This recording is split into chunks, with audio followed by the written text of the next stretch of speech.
Jesus is real, but you devils taught lies on Christ. So many lies that when we come with the truth, people think that the lies is the truth and that the truth is the lie. Who changed the truth for God into a lie? In English, Jesus Christ, in Hebrew is Yahweh Shai. So do or die. The immaculate conception is deception, along with the myth of giving gifts on December 25th. Christmas is Satan's clause, the birth of Nimrod, and not the son of God. To you was kinda odd. On the Passover, Christ was born in the spring. So now we bring the truth about the King of Kings. That's Black Jesus and not Caesar Borgias. And the facts can't be changed. It's all about the Most High. It's all about Yahweh Shai. It's all about the Most High. It's all about Yahweh Shai. It's all about the Most High. It's all about Yahweh Shai. It's all about the Most High. It's all about Yahweh Shai. It's all about the Most High.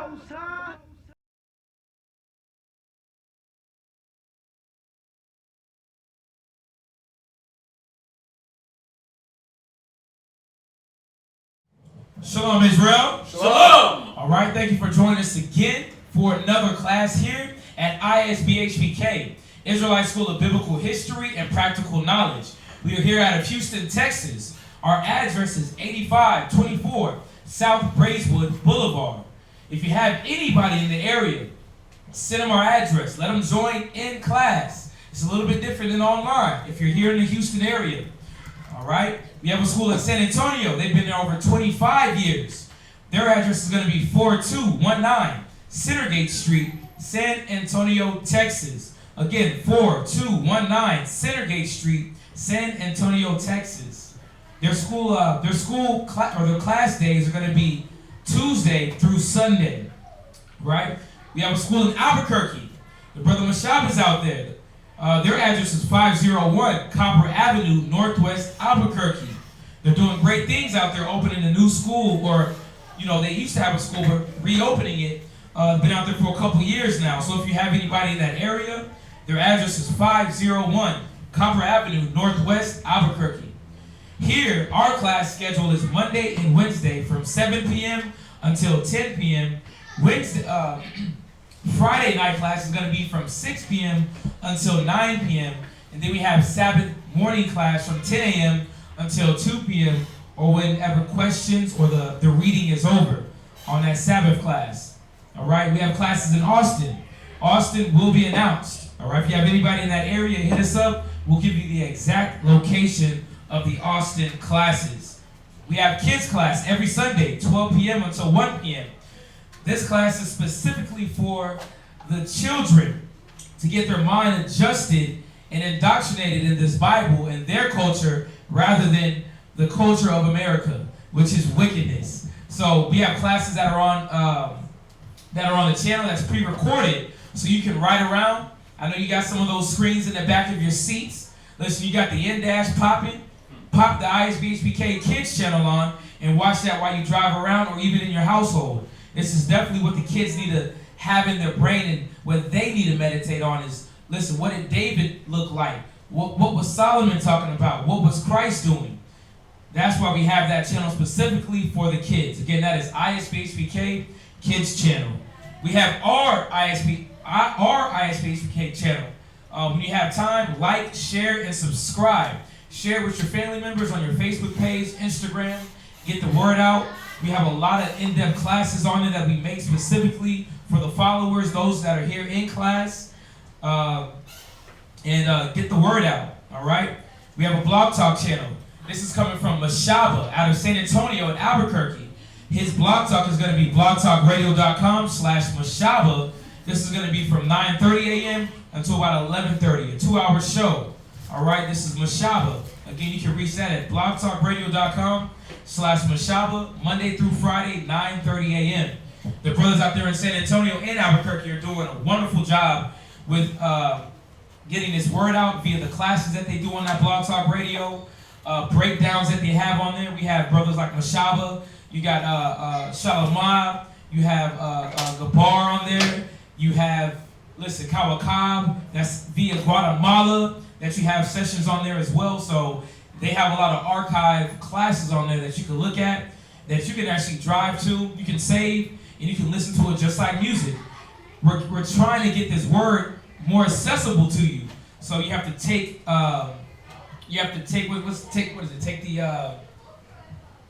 take advantage of it. It's here for you. So there's, you can't deny it. You can't say that it's not there for you. The word is there for you, and it's good because it cancels out all the other garbage, all the radio, the garbage songs that you don't have to listen to 24 hours a day. You can refine your brain and meditate on the word, meditate on the classes that these brothers are bringing through the blog talk and through the classes that we have. All right. Again, that is blogtalkradio.com/Mashaba. We have Israel Wear. We have the sisters that do a diligent job with making new headbands, shirts, pants, fringes, whatever you may need, armbands. The sisters are making it. You can check them out and look them up on Israel Wear on Facebook. Like I said, they're doing a fantastic job with the creativity, and they're holding it down for Israel, for men and for women. They have, bags, purses, whatever you think you may need, scarves. They're doing it. Hit the sisters up, put your order in. If you see any garment like the priest has here, priest Quatazab, if you may not get this exact garment because that's the opposite garment that we have for Passover, but you can definitely get something like it. As you see me with a certain vest, headbands, hit the sisters up. They'll be more than likely to knock that order out for you. If you need to reach any of the teachers, if it's during class, text only. Again, if it's during class, text only. We have Priest Kazakia's number. His number is going to be 281-707-2737. Again, his number is 281-707-2737. We have Priest Quatazab. His number is going to be 303-557-8979. Again, his number is 303-557-8979. And understand that these priests are busy. And if they don't get right back to your text or call ASAP, they will get back to you. All right? Give them some time, but they will get back to you. Again, if it's during class, text only. For those that don't like to call or text, hit us up on the email. You can reach us at isbhpk@isbhpk.org for all your concerns and your questions. Again, that is isbhpk@isbhpk.org. Donations. All donations are welcome. Any type of monetary donations, any type of educational donations, and that goes through with books, your apocryphers, your journals. I have to continue saying it because brothers and sisters are sending it. So we got to keep bringing it out. Pens, erasers. If you have extra desks at your job that you can send, please send it through. Once again, even your monetary donations. We thank you for all those that have been sending. We have a Wells Fargo account that you can send your alms, anything that you want. Once again, to the school rent, the lights, the internet, all that has to be paid. And, Barakatah Yahweh, thank the Most High that He's had us to endure and to maintain with what we have. If you want to send, we have another way. It's going to be Google Wallet. You can reach us at isbhpk@gmail.com and send your funds through there as well. Again, we greatly appreciate all the donations. If it's monetary, if it's books, papers, pads, printer paper, we need it all. If you have extra shirts, if you work for a company that has shirts, we can even make our own shirts. We have the printing press. We just need the shirts. Anything is welcome. And once again, all this that we do is for the edifying and the increasing of Israel. All right? It's getting this word spread out for those that are thirsty and in need of this word. We thank you. And with that, we're going to open up with questions. So get your questions ready. We're going to take a couple questions before going into class. And with that, we're going to give it to Priest Quatazab.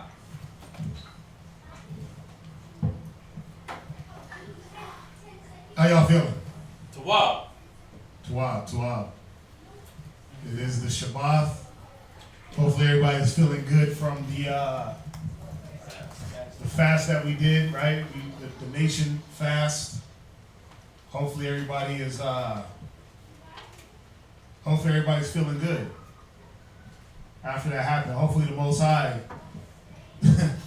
looks down on us and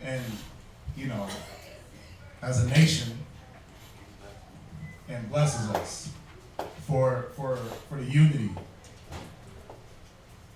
For the unity and and just trying to do things for each other together. That's what the Most High is looking at. Real quick, real basic scripture, but go to Psalms 133 real quick. We'll take a few questions and then we're going to go into this class. It's a good class. I just want to hit on this real quick. Go to Psalms 133 and verse 1. Psalm chapter 133, verse 1. Before you go there, hold on.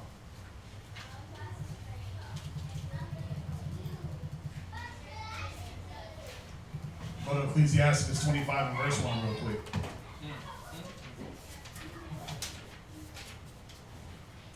Ecclesiastes chapter 25 and verse 1. In three things was I beautified. Go ahead. And stood up beautiful both before the Most High and men. These are the three things that are beautiful in the sight of the Most High, and it should be beautiful in the sight of men. Go ahead. What are these three things? The unity of brethren. The what? The unity of brethren. Yeah, the Most High it's a beautiful thing in the sight of the Most High, in the eyes of the Most High, the unity of brethren.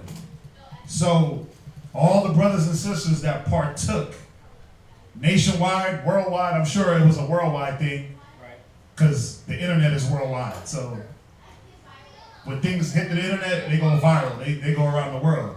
And there's a lot of Israelites, not just in America, but across the four corners that know that they're Israelites. So the Most High looked at that unity, that brotherhood. Now, we're all not obviously dwelling together as a nation, but right now we're just trying to get the minds right.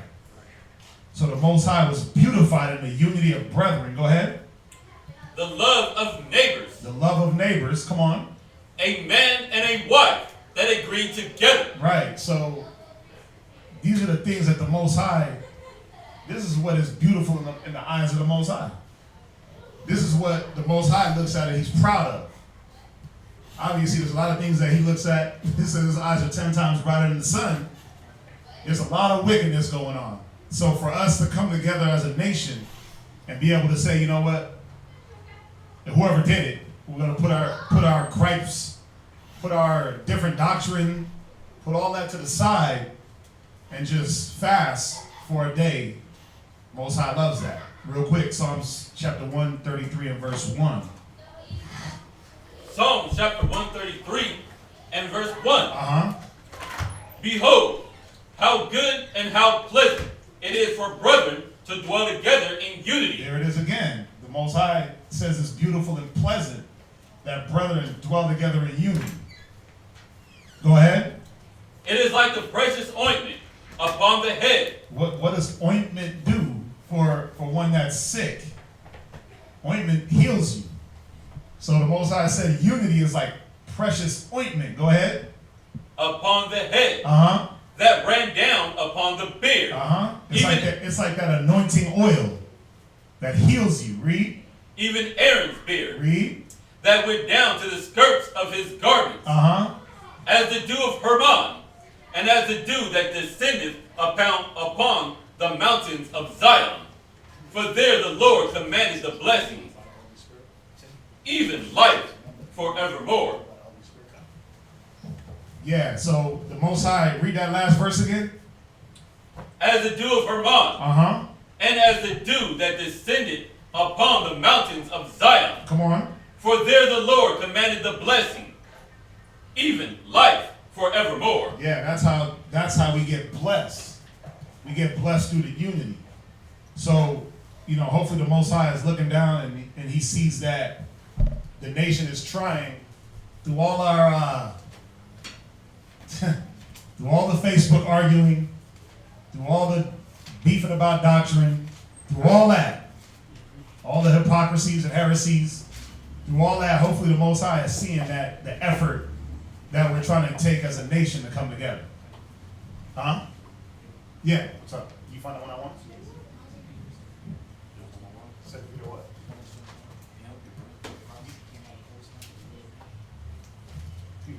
Let me see. Go ahead, what you got? Yeah, that's what I want to say. Give me 1 Maccabees chapter 3 verse 43. The reason why I'm pulling this scripture just to go right along with the unity, because even with this fast, this was a group consensus. We all came together, or at least those that participated in it, we all came together in the same mind, because we understand that the Most High blesses the unity. But what is he blessing? We're hoping that he's going to bless our unity to save us in our distressed state. Save our people in their destitute of mind. Right? Read that. 1 Maccabees, chapter 3, and verse 43. Read. And they said one to another. If you read up in the chapter, our people, the Israelites, Judas and his people was actually getting overthrown, or there's an army that was coming for them. So this is the state of mind. It's the same thing that we're in now. We're in the land of our enemies right now, right? So we're surpassed around them. But read this. They said one to another, let us restore the decayed state of our people. Yeah, let us restore the decayed state of our people. And that's what we did while we were fasting, because we understand that our people are decayed. That we want the Most High to hear our prayers. Save our people, restore our people. When you look up the definition of decayed actually means, let me pull this up real quick, decayed.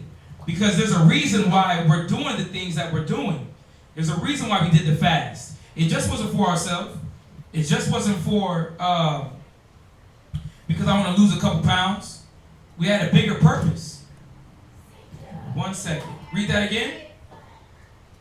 They said one to another, let us restore the decayed state of our people. Yeah, decayed.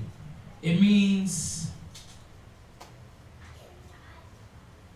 it says to rot. Let me get a different one. Yeah, it says to rot. I like that, because our people, the mentality is rotten. Right? It's been rotten for a long time, for generations. So it's about coming back to that pure state of mind. It says a state of being impaired. Our people's mind is impaired right now. So it says, read that scripture again. And they said one to another, let us restore the decayed estate of our people. Yeah, let us restore the impaired estate. Let us restore their minds. But we did that with coming together by fasting. That's what we want the Most High to do for us. We're fighting for our people. Those with this knowledge, we're fighting for those that are without. Read. And let us fight for our people. Let us do what? Let us fight for our people. Yeah, we're going to pray for those that don't pray for themselves. We're going to fast for those that don't fast for themselves. Because we know the Most High gives the blessing with the unity. Read. And the sanctuary. Yeah, so we're doing this for our people in our sanctuary. We're doing this for the nation, and it was beautiful to have Israelites on Facebook that that are doing a fast together for the purpose of our people. And that's why we should be doing it. It's beautiful. Let's see what we got here online. So, let's see what questions we got. How do you know the first person who spoke to God and began spreading his faith wasn't a schizo or other mental disordered person? And how can you confirm that he wasn't? Well, the men that spoke to the Most High, the things that they said, if you deal with the prophets, the things that they said came to pass. When you deal with all the way from Moses, right? I mean, the first ones to really deal with the Most High were who? It was Adam. It was Adam. So, look at what happened to the people when they went against look at what happened to Adam and the state of Israel when we went against the law. When we fell into wickedness, look what happened. Everything that the Most High said would happen to us happened. So it's really about the things that when the Most High came to them and when the angels came, like when the angel came to Moses and told Moses, hey, go to Pharaoh, this is what you're going to say, this is what you're going to do. What happened? It happened. Whatever was said, it came to pass. Whatever was said, it came to pass. How do you know? Because let's deal with Moses. When the Most High sent Moses and said, listen, you're going to free the people from Egypt, this is how it's going to get done. And when he went and he performed the miracles in front of the Pharaoh, Pharaoh tried to do what? He tried to have his magicians mimic. And they were able to do some, but not all. You know, when you deal with the, watch this, when you deal with the plague, when you deal with the plague of the Passover, it said that when all the Egyptians' firstborns were being slaughtered, they knew that it was the Most High. They knew that no magician, no soothsayer, no wizard could reproduce that act. So they knew that it was of the Most High. So, you know, real quick, go to what was it? 2 Peter 1:21.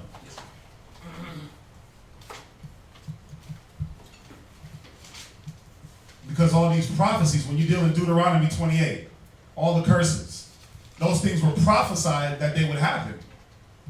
They were told to Moses, listen, if the people follow the law, they'll be blessed. Is Israel blessed? No. But if we don't follow, we'll be cursed.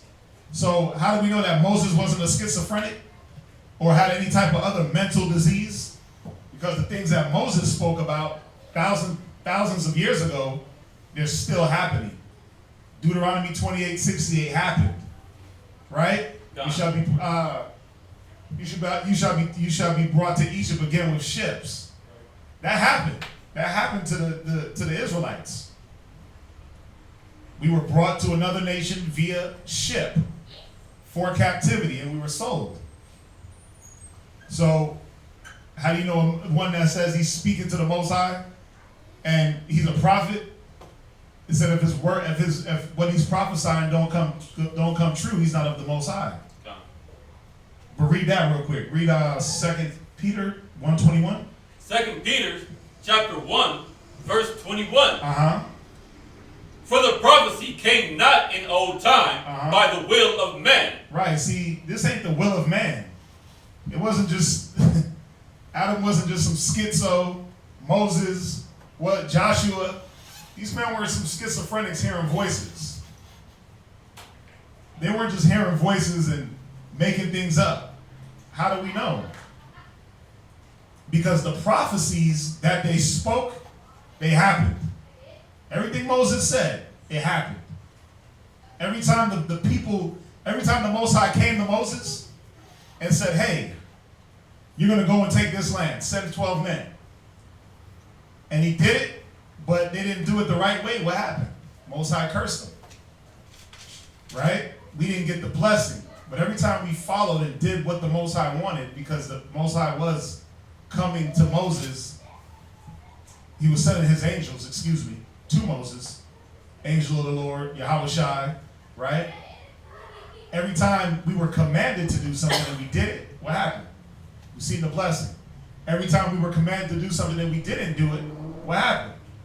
We seen the curse. See, there was always an action behind what was being said, what was being told. Every time Israel did something wrong, something happened. When we murmured, think about it. What did Moses have to do with us murmuring? Was Moses able to exact judgment in the manner of sending fiery serpents and setting a plague? No, that had to have been a more divine and heavenly power. So we know that it wasn't any schizophrenia or mental disorder. These men, read it. But holy men of the Most High. But who? But holy men of the Most High. But who? Holy men of the Most High. They did what? Read. Spake as they were moved by the Holy Spirit. Yeah, see, these men were moved by the Spirit. Just like Abraham, right? Abraham was moved by the Spirit. When the Most High told him to go, pack up, go to this land, what did he do? He did it. And what happened? He received what was promised. That's how you know he wasn't hearing things. That's how you know he wasn't having a double personality, right? Because he heard the command of the Most High, but he did it and he was blessed for it. Go to that one that you got. Was that it? Read it one more time. For the prophecy came not in old time by the will of man. You got to remember, this is not of the will of man. This is not of the will of man. All these things that were prophesied, that's not because you think that Moses was like, yeah, I'm going to prophesy this because I want it to happen to the nation. I want y'all to be in captivity and slavery. It didn't come by Moses' will. Moses was carrying out the will of the Most High. Go ahead. But holy men of the Most High spake as they were moved by the Holy Spirit. Go ahead. Now jump to where you at, Luke. Luke chapter 1 and verse 70. Luke chapter 1 and verse 70. And then get Proverbs 12 and verse 5. Luke what? 1 and verse 70. Luke chapter 1 and verse 70. Did everybody get it? Let me just write this down real quick. I like this question. How do we know? You got it, Zion? Go ahead. Luke chapter 1 verse 70. As he spake by the mouth of his holy prophets. Right, it says he spake by the mouth of his holy prophets. As we're going through these scriptures, we're understanding that the Most High was inspiring these men. Read it again. As he spake by the mouth of his holy prophets. Yeah, because the Most High speak through his prophets. Read. Which have been since the beginning. Which have been since the world began. Yeah, this began since the beginning. All the way down from Adam to Methuselah to Noah. All these righteous individuals. Enoch prophesied, right? Of what though? See, he was prophesying through the Spirit. Right. Of things that would come to pass. All the prophets, they were either prophesying things that have obviously it was future prophecy for them, right? And a lot of the things that have happened have already happened for us, and a lot of things to come are obviously future prophecy also. So that was Luke 1 and verse 70? Yeah, Luke chapter 1 and verse 70. Right. Read that one more time. Luke chapter 1 verse 70. As he spake by the mouth of his holy prophets. Which have been since the world began. Since when? Since the world began. This is since the world has began. He spoke by the mouth of he spoke by the mouth of the prophets.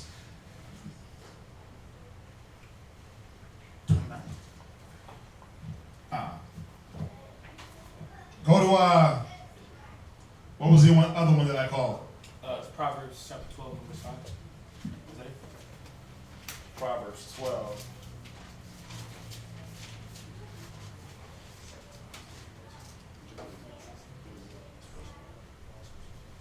Yeah, you can do that too. Proverbs what? 15 and 12? What did I say? No. Where you at? Proverbs 12 and 5. Proverbs 12 and 5. Yeah. The thoughts of the righteous are right. Right. Go ahead. Yeah.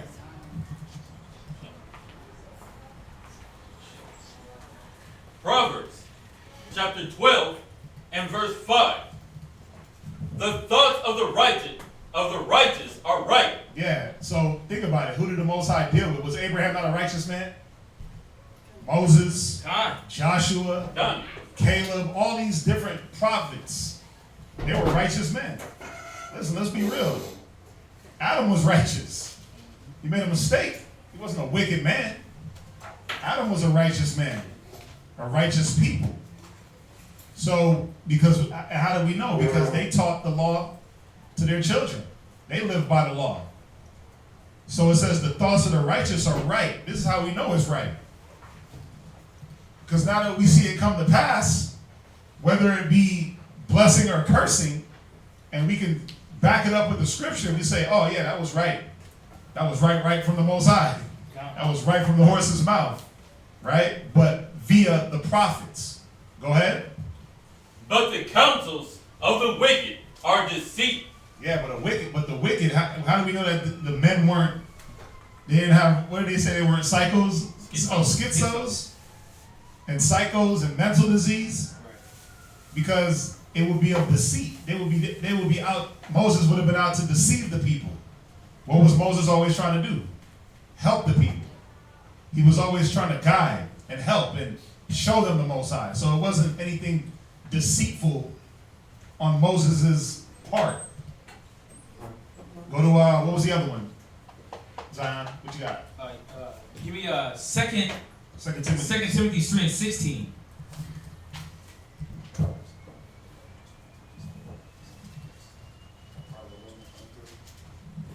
2 Timothy chapter 3 and verse 16. And this is just answering a question from an individual online regarding how do you know the first person who spoke to God and began spreading his faith wasn't a schizo or mentally disordered.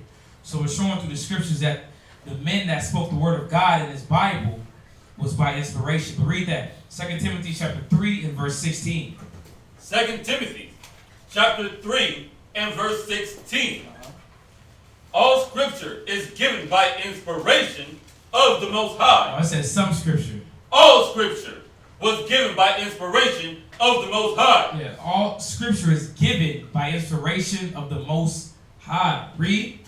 And is profitable for doctrine. Right, so what these men were saying out of their mouth in this Bible was inspired by the Most High to give for Israel, to give to his people, so that we could walk accordingly in his eyes, so that we could be clean amongst the unclean.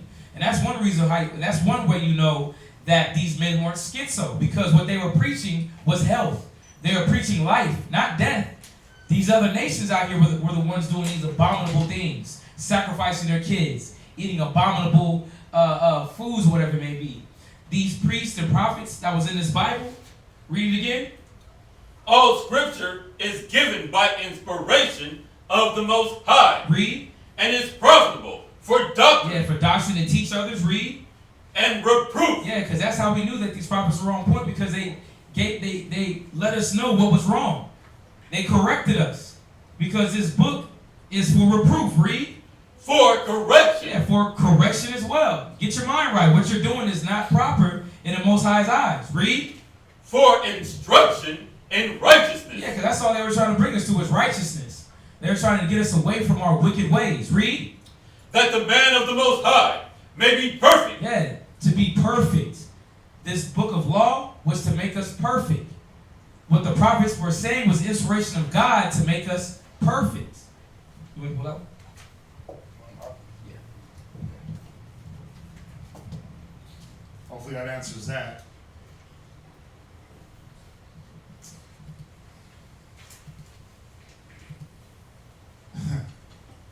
Skip that. Where in Africa would we go and it be safe with people like us? You got to elaborate more on that. But it doesn't matter where we go. You got to understand that.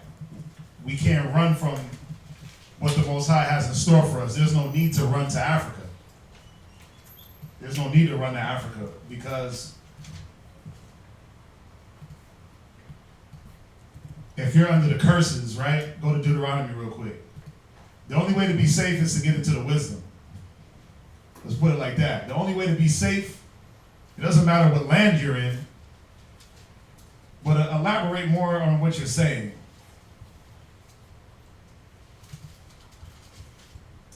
But the only way to be safe with the Most High is to come back to the law.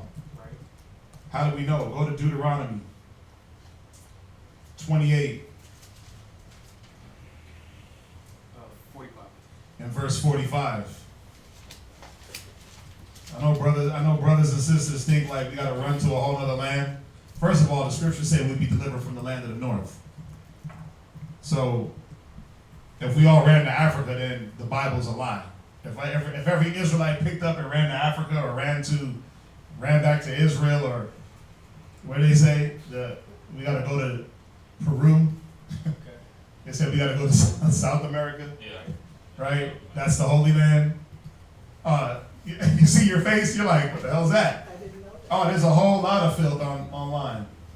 I heard one that you know how there was the Northern Kingdom and Southern Kingdom? Uh-huh. That North America was the Northern Kingdom and South America was the Southern Kingdom. Yeah, that's foolishness. God. That's foolishness. But if it was about running, then the Bible is a lie, and we know the word of the Most High is true, and man is a lie, right? We know that for fact. So if the Bible tells us that we're going to be, if you're talking about the time of Christ, we're going to be delivered from the land of the north, there is no running. Right. What are you running from? What are you trying to be safe from? What keeps you safe? What is one trying to run from? Are you trying to run from your cursed estate? What are you trying to run from? Your oppressor? Go to Isaiah 33:6 real quick.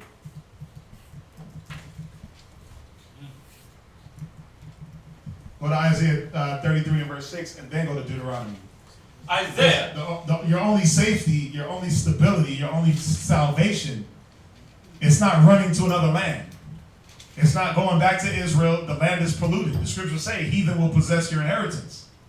The scriptures say they will pollute our land. Is it not polluted? God. First of all, we don't even have the real borders to the land. But that whole region is ours. But that whole region is filthy. They got gay parades. They got gay, just like America. Right. They take all the custom that America does here, all the influence, right? It says every nation has drunk from the cup of America, and they're drunken. So all the homosexuality, all the pedophilia, all the drugs, all that stuff. Doesn't matter where you go, you can't run from it. But you can. Read, watch. Isaiah chapter 33 and verse 6. Go ahead. Wisdom and knowledge shall be the stability of thy time. What's going to make you stable? Wisdom and knowledge. Yeah, see, it's about wisdom and knowledge. It's not about running back to Africa, which we never came from anyway.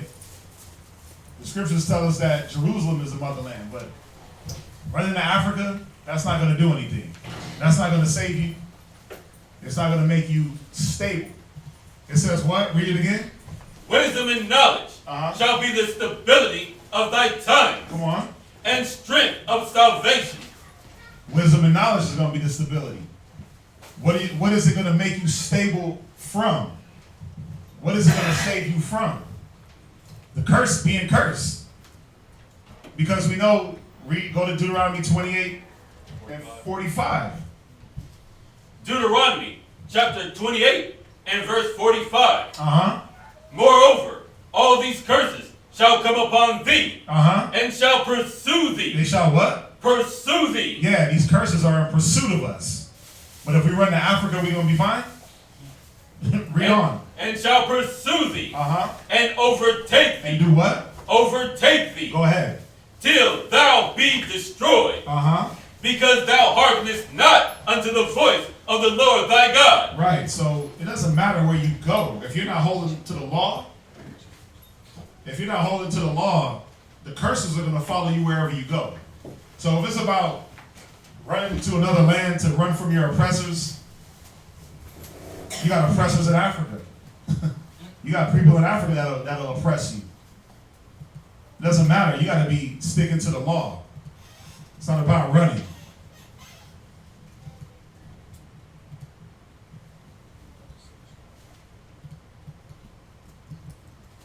All right. Let's see here. It says,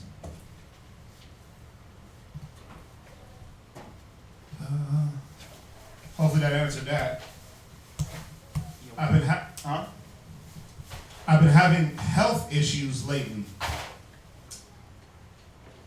If I'm suffering, does that mean the Father is punishing me? Well, what are your health issues stemming from? Remember, go to what are your health issues stemming from? Think about it. A lot of us, before we were in the knowledge, what do? We ate bad, right? right? We ate the shrimp, the pork, the crab, the lobster. We overate, we drank in excess. You did all these things to your body before you got the knowledge. And then a lot of us, now that we get the knowledge, what do? You clean up your act. You clean up your act, right? But that doesn't mean that because you stopped eating pork a week ago that you're clean. That you might not suffer some of those health effects. We see it every day. Brothers come in, think about it. You can't reverse 30 years of pork in 1 week or in 6 months or even in a year. You gotta give yourself over, it's a total process. So you might be getting your health issues from the things you did in the past. We'll go there real quick. Jeremiah 2 and verse 19. Remember, the things that we do don't go unpunished. Don't go unpunished. The things that we do don't go unpunished.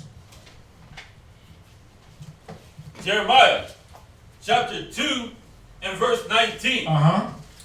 Thine own wickedness shall correct thee. What does it say? Thy own wickedness shall correct thee. See, don't think that because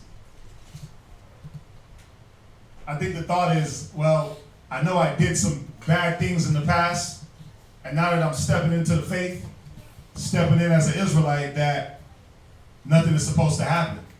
It's supposed to be all good. But the things that you did in the past, you're going to get touched for them a little bit. It's meant to do two things, to correct you and to try your faith. Ecclesiastes chapter 2. Prepare your soul for temptation when you come to serve the Most High. That temptation is going to come in the form of what? Health issues. It's going to come in the form of what? Family going against you. All these different things, but read it one more time. Jeremiah chapter 2 and verse 19. Thine own wickedness shall correct thee. Go ahead. And thy backsliding shall reprove thee. Right, so these things are the things that are happening health-wise. They're meant to correct and reprove you, to show you the things that you did in the past, not to do them. And if you're still doing them, it's showing you that I got to stop. You see that? Go to Galatians 6 and verse 8. Did you finish that? La. Go ahead. Now therefore, and see that it is an evil thing and bitter that thou hast forsaken the Lord thy power. Right. And that go ahead. And that my fear is not in thee, said the Lord God of hosts. See, these things are supposed to put the fear of the Most High back in you, so that you can stick to the path. Go to Galatians 6 and 8. 6 and 7.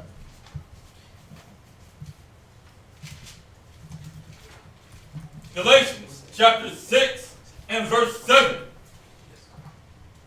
Be not deceived. Be not what? Be not deceived. Yeah, see, a lot of us as Israelites are deceived when we first are coming into the truth. That my past sins are just erased, like they tell you in church. Like as soon as you step in the door, like everything is forgotten about. But that's not the case. And if you're not new and you're still doing some of the old habits, the health is the first sign. Like I gotta wake up, I gotta snap out of what I'm doing that's against the Most High. I gotta make my changes a little bit faster. I gotta apply the wisdom a little bit faster. Go ahead. He said, be not deceived. The Most High is not mocked. Yeah, the Most High is not going to be mocked. He's not going to let you do any wickedness against him and say, yeah, I'm an Israelite. You can't claim Israel and be doing wickedness on the low or in public. Out in the open. It's not going to work like that. It's going to get checked. Like I said in Jeremiah, your own wickedness is going to correct you. Go ahead. For whatsoever a man soweth. And think about this. Again, going with time. What you sow, so if you sowed eating pork a year ago for like the last 50 years, the last 10 years, 20 years, if you sowed that seed for 20 years, guess what's going to grow? Guess what you're going to reap? When you plant a seed, does it grow in 5 minutes? Lie. It takes time, right? It takes time for you to reap the benefits of whatever it is. So if you sow wickedness, you might not get punished right then and there because that's not how it happens. It takes time for you're watering that seed, whether it be good or bad. So what a man sows, go ahead. That shall he also reap. That shall he also reap.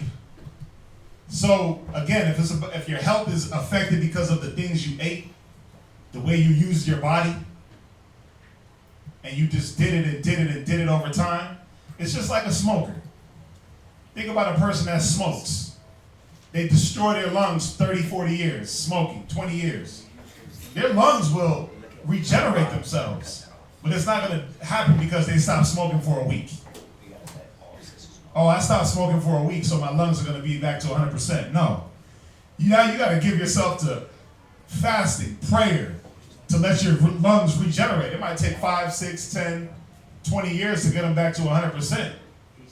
But see, the thing is, you can't, the Most High is hitting you with this. Do we know what health? we know what? He said it was a health thing? Yeah. He said it's what? He didn't say. I've been having health issues lately. Oh, health issues. Yeah. Right. I've been having health. Yeah. Issues I've been having lately. Yeah, he didn't say exactly. I'll switch my. He didn't say exactly what the health issues are, but what health issues do our people suffer from? The health issues that our people suffer from are all what? Let's be real. Are diabetes, high blood pressure, right? Are these things genetically inherited? Lie. No, they're not.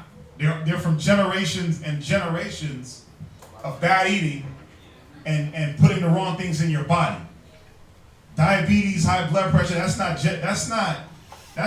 in your genes. That's not a thing that's handed down through your genetics. It is handed down it's handed down this way. Grandmama ate pork. She taught her children to eat pork. And down and down and down, everybody ate pork. So now it's like, well, diabetes it runs in my family. It's genetic in my family. No, it's not. Diabetes is not genetic. Hypertension is not genetic. High blood pressure is not genetic. It's not in your genes. It's in your eating. It's in your habit of what you eat and what you put in your body. Cancer is not genetic. That's what you put in your body. So if we're dealing with health issues, watch. What Wisdom of Solomon? If we're dealing with, you got something? Yeah. What you got? This is Ecclesiastes 1:18. All right, let's go there. Let's go there. Ecclesiastes. Knowledge. Go there, go ahead. Ecclesiastes chapter 1 and verse 18. Go ahead. The fear of the Lord is a crown of wisdom. Is what? The fear of the Lord is a crown of wisdom. Go ahead. Making peace and perfect health to flourish. Making what? Making peace and perfect health to flourish. What flourishes? Peace and perfect health to flourish. It says the wisdom of the Most High, right? Come. What have our people lacked? It says my people are destroyed for a lack of knowledge. They're destroyed. How? Is it just mentally? No, we're physically destroyed as a people because our knowledge without the wisdom tells us eat whatever. As long as you can cook it and fry it and batter it, fried, dyed, and laid to the side, that's a hairstyle. That's food too, right? Fried, dyed, and laid to the side. As long as you can dip it in some batter, right? As long as it can be fried, as long as you can chew it and swallow it, then it should be consumed for food. That's what wisdom, our wisdom without the wisdom of the dietary laws of Leviticus 11. Without that, we eat everything, right? Yeah. Pig ears, pig feet, pickled pig feet, Cow tongue. cow tongue, Cow. pickled cow tongue, chitlins. Think about it. Think about it. I mean, you don't really need that much wisdom to know not to eat the digestive tract of an animal, of any animal. But then again, you do, because our people are so destroyed for a lack of knowledge. It's like, man, as long as I can cook it, as long as it can be cooked and boiled, and as long as I can hot sauce it down and make it taste, right? Like Louisiana hot sauce, I'm gonna eat that. As long as I can make it taste like hot sauce, I'm gonna eat it. But see, coming back to wisdom, what is it gonna do? Read it one more time. The fear of the Lord is a crown of wisdom. And see, all these ailments that our people go through, these physical challenges as far as health, from what we eat and consume, and I say the things that we do with our body, running around, all the loose sex that our people have. And what do? You catch health problems, you catch disease, right? The wisdom prevents you from that. What's that, Samakaya? I can't remember where it is. Uh-huh. But, there was a story about I think it was a young man that was ill or something like that. And Christ said it wasn't because of wrongdoing of his parents, it was so that. St. Yeah, John 9:1. John 9:1. So, We went over it yesterday. oh, you did? Yeah. Yeah, That was part of the. the regeneration class. Yeah. Oh, okay. So, Uh-huh. that wasn't, so he did, nothing is inherited. I'm probably not thinking this through right. Yeah. The way you're trying to figure it out is that's not the right way because he was blind. Okay. Yeah. Right. So what it was that the question was, was that put on him because of sins of his fathers? Right. Right. So which we know that can happen. That was the point, that us as Israelites, we know that you can suffer the punishment. I mean, if your mom's doing crack, right, you could be born with a bad heart, or crack baby. If your mom got AIDS, you could be born with AIDS, right? So that's the case in some instances, but in these instances he's talking about, a lot of health issues is because the things that were passed down was destroyed for the lack of knowledge. Right. So tainted, destructive knowledge was passed down. So you are picking up these bad traits through the foolishness. Think about it. Let's put it together. Our people are taught to celebrate holidays, right? Christmas, the two major. Christmas is really, like, we love Easter for some reason, but Christmas and Thanksgiving. Now, what always comes along with those two holidays food-wise? You gotta get that honey baked ham. Honey glazed ham and chitlins. It depends on what, it's funny because it's regional. If you in the South, you gotta have them chitlins. You gotta have something with a pig in it. Or the pork. Yeah, right, your green beans, right? Gotta cook those with what? With some pork. Because why? What was taught? What was the pork was the flavor. Oh, I gotta have that for the flavor. It's just for flavor. But see, now if I teach that for 4 generations, guess what I'm creating? Death. But how? 4 generations of hypertension, diabetes, 4 generations of bad health. Now, if someone comes along and learns the knowledge and breaks that cycle, what are they doing? They're breaking a generational curse of diabetes, hypertension, cancer, gout, all these things that our people suffer just from food. Just think about how much things you can just cure just off eating the right thing or the right things, because the body's constantly trying to regenerate. It's constantly trying to fix itself. But if you're constantly putting the wrong things in it, you're stopping the process. That's why I love the fast that we did, the 7-day, because it showed me, I don't eat terrible. I don't eat the most healthiest foods, but I don't eat bad either. I try to at least have a balance where I love my pizza, but I'll make sure I get my quinoa and all these other nutritional things in. But just being without food for those days, I was like, wow. It was amazing how the body is trying to heal itself. and the starches and the sugar. Sugar is, come on, sugar. You might as well, the way we consume sugar as a people, we might as well be doing coke. We might as well be doing cocaine. It's the same thing. A lot of times we don't even know that we're consuming sugar. Like Right. You're drinking milk, you're not thinking, oh, I'm having some sugar with some white liquid in it, you know. Right. You look on the contents and you see all that milk sugar that's in it. Sugar, bread, sugar, pasta, sugar. Everything we eat has sugar. And then when you go on a fast, you ever wonder why you get like bad headaches when you fast the first couple of days and you get dizzy? Your body is withdrawing. You go through withdrawals of sugars and starch and all these things that are bad.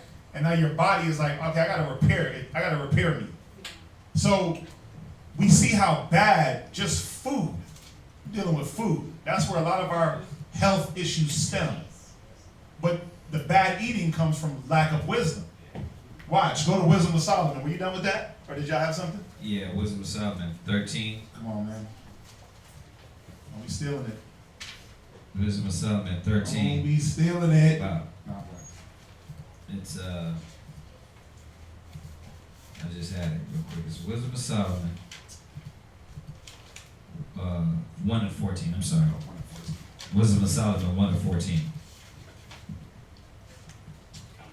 Wisdom of Solomon, chapter 1 and verse 14. Go ahead. For he created all things, that they might have their being, Right. and the generation of the world were healthful. Were healthful. Were healthful. Yeah, read what you see. God. The generations of the old were helpful. Go ahead. And there is no poison of destruction in them, Go ahead. nor kingdom of death upon the earth. Right. Well, read what you see. More kingdom not dead of death. There's no kingdom of death on there. Go ahead. Nor kingdom of death upon the earth. You read that already. Go ahead and read. For righteousness is immortal. Go ahead. But ungodly men Right. with their works and words called it to them. So what was the ungodliness that we called to us? We called all these things that are destructive to our spirit, minds, and body. Mm-hmm. So you quoted it perfect. My people are destroyed for lack of knowledge, because thou hast rejected knowledge, I will also reject you. Mm-hmm. So you get the knowledge, you get the truth. This is happening now. A lot of brothers get the knowledge and truth, right? Mm-hmm. You're fasting. You're trying to get your health, right? You're 30-something years old, but you're still feeding your kids garbage. You're still feeding your kids McDonald's and Taco Bell, and you're still feeding them all kind of defiled stuff. The same stuff that you got defiled, right? You make sure they got the 7-Up. You make sure they got the Coca-Cola, right? You're feeding them all the bad things, but how did you end up, in your case, at 30, 40 years old? What happened? Nobody taught you. Your parents didn't give you the wisdom. Nobody gave you the knowledge on how to take care of your body. So the generations now, there is no health. There is no health because there is no wisdom. So they start teaching their kids that the bad habits. So now, generation. This is the same thing dealing with homosexuality. This is the same thing dealing with pride. This is the same thing dealing with drugs. You getting high, you smoking a blunt. And guess what? Your kids see you smoking a blunt. And then what? They want to smoke a blunt. They want to smoke cigarettes. They want to drink belligerently. So your example is what's going on. And then nobody is telling them there, hey, that's wrong. That's off. That's not good for you. That's not health for you. So a lot of times, going back to the first point he was making was that a lot of these things they catch up to you. So you got to now start working that much hard to reverse the things that you put in your body. And that's usually be the problem, is that first, a lot of people don't know that they got a drug habit. The drug habit is what? Those fries. Right? The bad food. The high fructose. The high fructose corn syrup. Oh, I made a mistake, man. It was a veggie dish that my rib made. It was vegetables and just udon noodles. But they had, the mixture in there was the dark stuff, the Chinese. The sauce. It was the dark sauce. Yeah. Yeah, and you know, of course, we're thinking, oh, this is fine, we're all vegetables. Yeah. But I ended up giving my son some. He couldn't sleep the whole night. Oh, because the sauce messed him up. Yeah, that sugary, soft sauce is not good for you. Nope. So the thing is that we got to be conscious of what we're putting in, what we're feeding our kids, what we're eating. Why? Because that's how you get all the diseases and illnesses. So it's wisdom and knowledge that heals you. It's the wisdom and knowledge that saves you. It's the wisdom and knowledge, but what has to be mingled with the wisdom and knowledge? What has to be mingled with the wisdom and knowledge when it comes to these things? It's a D word. Let's do charades. Discretion. Discretion shall always preserve you, yes. It's another D word, though. Who knows? Who knows? What's the D word? What? Discipline. Discipline. You got brothers and sisters to be dying on their bed and complain, well, this brother's eating it, my rib is eating it. What you think I'm gonna do? Use wisdom? Right. Like, you should use wisdom and understand that you can't eat that. Not be like, well, it's all around me. You're supposed to have the supreme wisdom, knowledge, understanding, quasar, outer space knowledge. Right. Then it should be, oh, I'm doing it because you're doing it. Yeah. It shouldn't be that. It should be Maybe weak. Yeah, it should be understanding that for order for me to function, I got to use the wisdom, knowledge, and understanding of the Most High. But it has to be mingled with discipline. So these are the things. Go ahead. What you got? Let me get one more, because he quoted it. The word heals you, right? So let's read it. Wisdom of Solomon 16:12. The word heals us. This is what we lack as a nation. This is what we've been lacking. Think about it, man. The white man, Wisdom of Solomon 16:12. The white man comes up with a pill for every, think about it, for every ailment. For every ailment that there is, the white man comes up with a pill for it. He comes up for something in pill form. Like, think about it. They got a marijuana pill, or a medicine made from marijuana in pill form. But what else is in it? Because I know for a fact you'll take it, the side effects are diarrhea, high blood pressure, heart attacks, vomiting. It's all these bad side effects just to get the healing for one part, but then it's going to make you sick somewhere else. So you got to come back to the wisdom if it's about eating and the things you put in your body. The law heals us. The law cleans us up, and it keeps you clean. God. The lawful foods to eat, moderation, discretion, right? Read that. Wisdom of Solomon 16 and verse 12. Wisdom of Solomon, chapter 16 and verse 12. So how do you get back, or how do you get your health back on track and not let it be an issue? Read. For it was neither herb nor mollifying plaster. Yeah, it's not going to be all the pills they try to prescribe you. It's not going to be all the medications that are going to give you diarrhea and hemorrhoids and all these perverse side effects. Go ahead. That restored them to health. Read. But thy word. But thy what? But thy word. See, it's the word. Like we read in, what was it? What was the first one you pulled? The Crown of 30 and 25. Ecclesiastes 1 and 18, wasn't it? Where it said, the Crown of, read it one more time.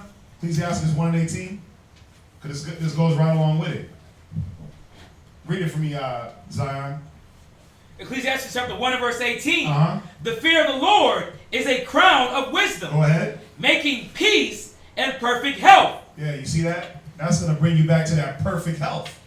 The word, the fear of the Most High, the discipline, God. the diligence. You got to be, when it comes to health, and trying to change your health, you got to be consistent. Yeah, you might have your weak moments. We all do. You might slide by the Whataburger, right? You might get that aroma, right? And it just veer off to the Whataburger and just. But you gotta try to be strong and avoid all that. If it's about food, if it's about drugs and all these things, you have to get up. You got to realize that there's a problem and get off of it. So it says it wasn't herb nor mollifying plaster that restored him to health, but thy word or Lord, read. Which healeth all things. It does what? Healeth all things. Yeah, it's not just I'm gonna read the dietary laws and I'm gonna be healed, or I'm gonna read the Bible, I'll be healed. You have to apply it. You have to make it applicable to your life and to your situation. You have to do it. If you're already eating well, then you might need a little portion control, or check your ingredients. Make sure you don't have the high fructose. Think about it. A lot of people think they're healthy. They eat healthy. They eat their salads, right? Then they pile on the salad dressing, the ranch. Right. That's just a bunch of milk, dairy, or you pile on the 1,000 Isles, right? Thinking that, oh, this is vinaigrette and this and that and that. You check the back, high fructose corn syrup. Gone. Yeah, I was very upset when I was doing my salad thing, and I'm like, yeah, this salad is so great. I was addicted to the damn salad dressings. So I had to switch that up. Olive oil, a little bit of salt, a little bit of pepper. But it's about using wisdom, man, and using the wisdom to be healed. All right. Proverbs 3 and 8 real quick. And marrow to thy bones. The wisdom and knowledge, of everything. The Most High gave dominion to Adam to rule the animals, the fish, the cattle. He gave him dominion to name them.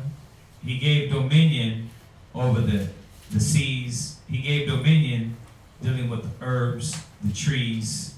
He gave dominion for us to know all these things. So when you say wisdom and knowledge should be the stability of thy time, where it brought health to your navel, it means that now you have to understand what is needed for you, what is needed for your body, what is necessary for you to live. Because you won't be able to function, man. Right. You won't be able to do anything. Go ahead. Verse 9. Go to Proverbs 4:22. Proverbs chapter 4 and verse 22. Go ahead. For they are life unto those that find them. Right. What is life? The wisdom, the knowledge, the understanding. Go ahead. And health to all their flesh. Yeah. This word would be health. This knowledge would be health to your flesh. Why? Because now you're applying the wisdom, the common sense that I can't give over to the lust of the flesh. I can't give over to the lust of my body, because the lust of my body is going to make me a vegetable at a young age. And then what? Then what? How good are you for the Most High? Were you going to tell the Most High why I couldn't? Because I was sick? Nah, you weren't sick. You lacked discipline. You lacked care. You lacked love to desire to do the right thing. So you keep putting all these things in your body when you're supposed to do what? Go to Romans 14:2. So just for the brothers and sisters, whoever asked this question, good question, because we got a lot of sick brothers and sisters in this camp. You got a lot of sick because they don't listen. They're hard-headed. They don't want to fast. They want to keep eating the same stuff. We tell them, go in the juice, man. Fast. Oh, it's hard. It's supposed to be. It's like living that life. Yeah. Somebody had the nerve to say, it's expensive. To fast? Yeah. Somebody said it's expensive to fast. I'm broke, so I can't fast. Right, I'm broke, so I can't fast. That's the best time.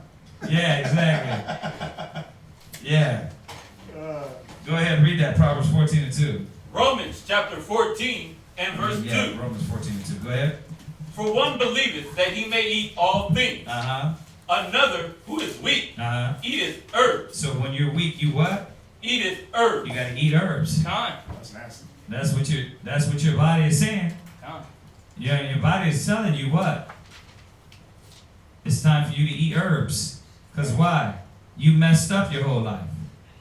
So you don't get the time, or you don't get the moment to trick and go ahead and go and eat bad. You did that already. You did that so much that your body's wore down and destroyed. Time. So you got to eat what? Read that. Read it again. Eateth herbs. He say eat what? Eateth herbs. Right, eateth herbs. You got to pay attention now. Gone. It says it eateth herbs. You gotta eat herbs now. Go to Ecclesiastes. Yeah. Go to Ecclesiastes 18 and 30. Yep. Ecclesiasticus chapter 18 and verse 30. Uh-huh. Go not after thy lust. Do what? Go not after thy lust. See, you gotta control your body now. You gotta control your body. You gotta start fasting. You gotta start praying. You gotta start eating a lot of herbs. Right? You gotta study. You gotta know what is good for your body. And give thyself unto that. Go ahead. But refrain thyself from thy appetite. Do what? Refrain thyself from thy appetite. You gotta start controlling your appetite now. So you don't get the same amenities, man.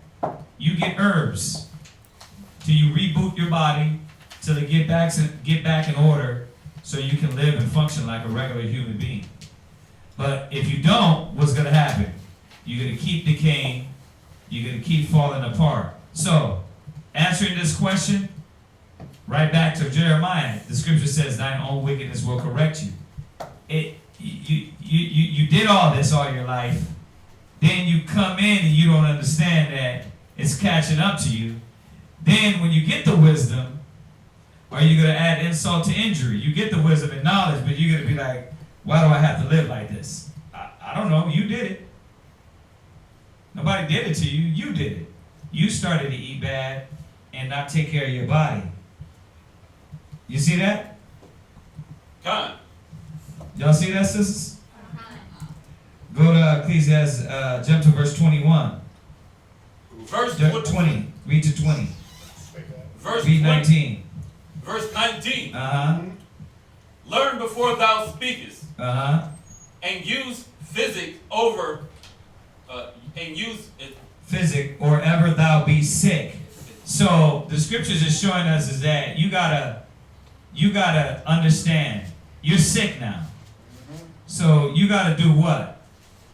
Learn and understand what is good for your body. Learn and understand what you need to be eating, and understand that's gonna be your life for here on out. Stop thinking food and life is what you desire, what you want. Right? You start getting mad because you can't eat what that brother is eating, pizza or burrito. You can't do that. Your body's tore down now. You can't function like that. Or you're gonna keep breaking down. You're gonna keep falling apart. Go ahead. Verse 20. Go ahead. Before judgment, examine thyself. And that's the thing. The judgment is what? Thine own wickedness correcting you. So you're supposed to be saying, okay, when I eat this, when I drink that, I'm sick. Right? So now I know I can't do that. So before I get judged by my own actions and my own stupidity, do what? It's like before judgment, examine thyself. Right? And in the day of visitation, thou shalt find mercy. Right. So you got to do what? You got to humble yourself. And that's where the scripture said, my people are destroyed for a lack of knowledge. Yeah. The lack of knowledge was to sit back and look at yourself and say, wow, what makes me sick? Right. That like now, me, whatever I eat, I sit back and I'll say, how was I feeling before I ate this? And how do I feel now?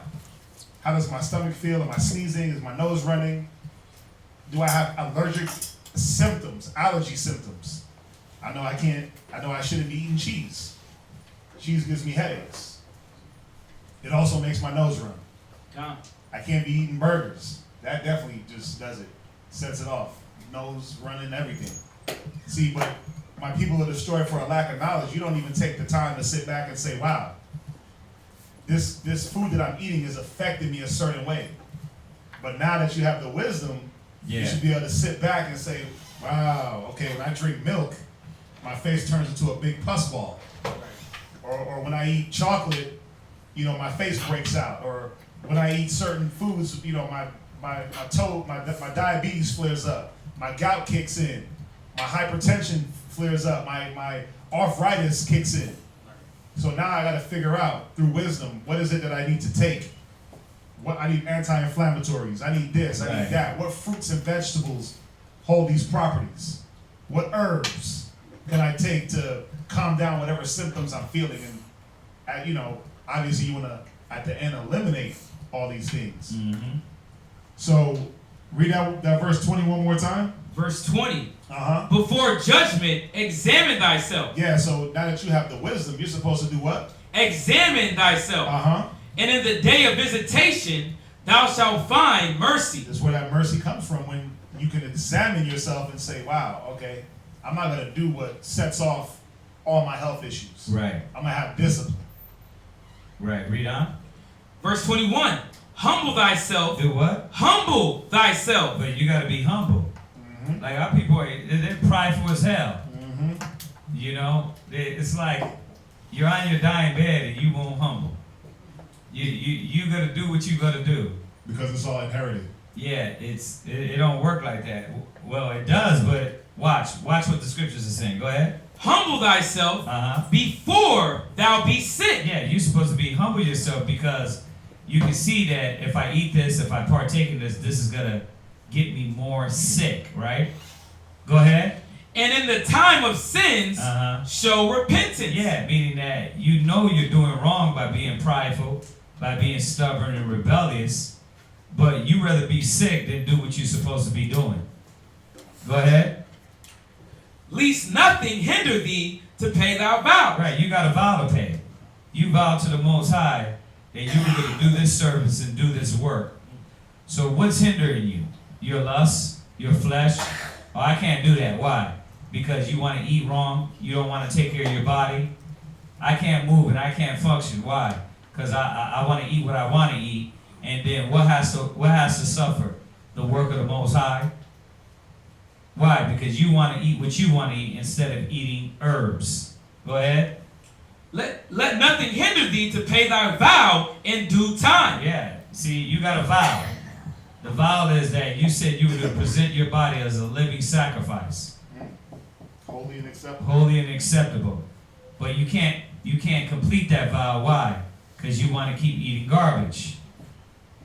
Go ahead. And defer not until death to be justified. Yeah, defer not unto death. Meaning that you're supposed to be fighting unto death, let alone pass a hamburger, pass a steak, pass bad food, right? But it's the other way around, because you're not refraining from your lust. Your lust got more control of you than the spirit, than discipline, than the knowledge of the Most High. One more. Did you do this? Wisdom of Solomon 9 and 18? Did I? No. You did, right? Is the word Go to Wisdom of Solomon 9 and 18. And listen, we know that some of y'all online are new to the wisdom and to the knowledge. So this is a reminder. Right. This is a reminder that if you do get hit with some of these health ailments, it's not that you're wicked. Yeah. It's not that you're wicked. That's the point. Yeah. It's not that you're wicked. It's that the Most High is showing you that this is not good for me. It's no not one good is for you, good enough right? to that. Get that one real quick. Get that one real quick. That was hard. And then go to Wisdom of Solomon 9. Yeah, it's just a reminder to show you that, for one, the Most High is not going to let you get away with just because you didn't know. No, there's still going to be judgment. but it's to put you in that fear of the Most High to not go back to the bad eating, Right. go back to the defiled foods and the defiled way of living. Yeah, and like I said, this is this right here, I don't know what new person asked this, but this is something that resonates here in this school because we got a lot of sick brothers and sisters, man. And it's getting to the point where you got brothers and sisters being rebellious because they rather eat garbage than live. Right. They really eat the garbage than actually live and function and do the vow that they said to the Most High. So read that, Wisdom of Solomon 9:18, and then get that other one for me. Wisdom of Solomon chapter 9 verse 18. Go ahead. For so the ways of them which lived on the earth were reformed. Well, how were you reformed? So those that lived on the earth were reformed. How though? Go ahead. And men were taught the things that are pleasing unto thee. Go ahead. And were saved through wisdom. Right. You were saved through what? Through wisdom. You were saved through wisdom. You were saved with the wisdom, knowledge, and understanding. Wisdom and knowledge shall be the stability of thy time and the strength of salvation. So that's how it's going to save you. The Most High is, he sent the Holy Spirit out. The Most High don't have to micromanage. He sent it. You know how these people talk about, they say, you know how we say you reap what you sow, but they say what goes around comes around. Yeah, or karma. Or they say karma. Yeah. Well, they got it somewhat right. You know, believing how the universe and everything moves somewhat. Where they're wrong at is they don't give glory to the Most High. Okay, but what the rightness of it is that everything is already set in its order. There's angels constantly moving. So they don't have to micromanage. Like, if you constantly eat bad, that food will get you. You see that? It ain't got to be the devil. It got to be your ignorance and stupidity. Y'all see that? Come. And what did I ask for? The one that says know what's good for you. Yeah. And give yourself unto it.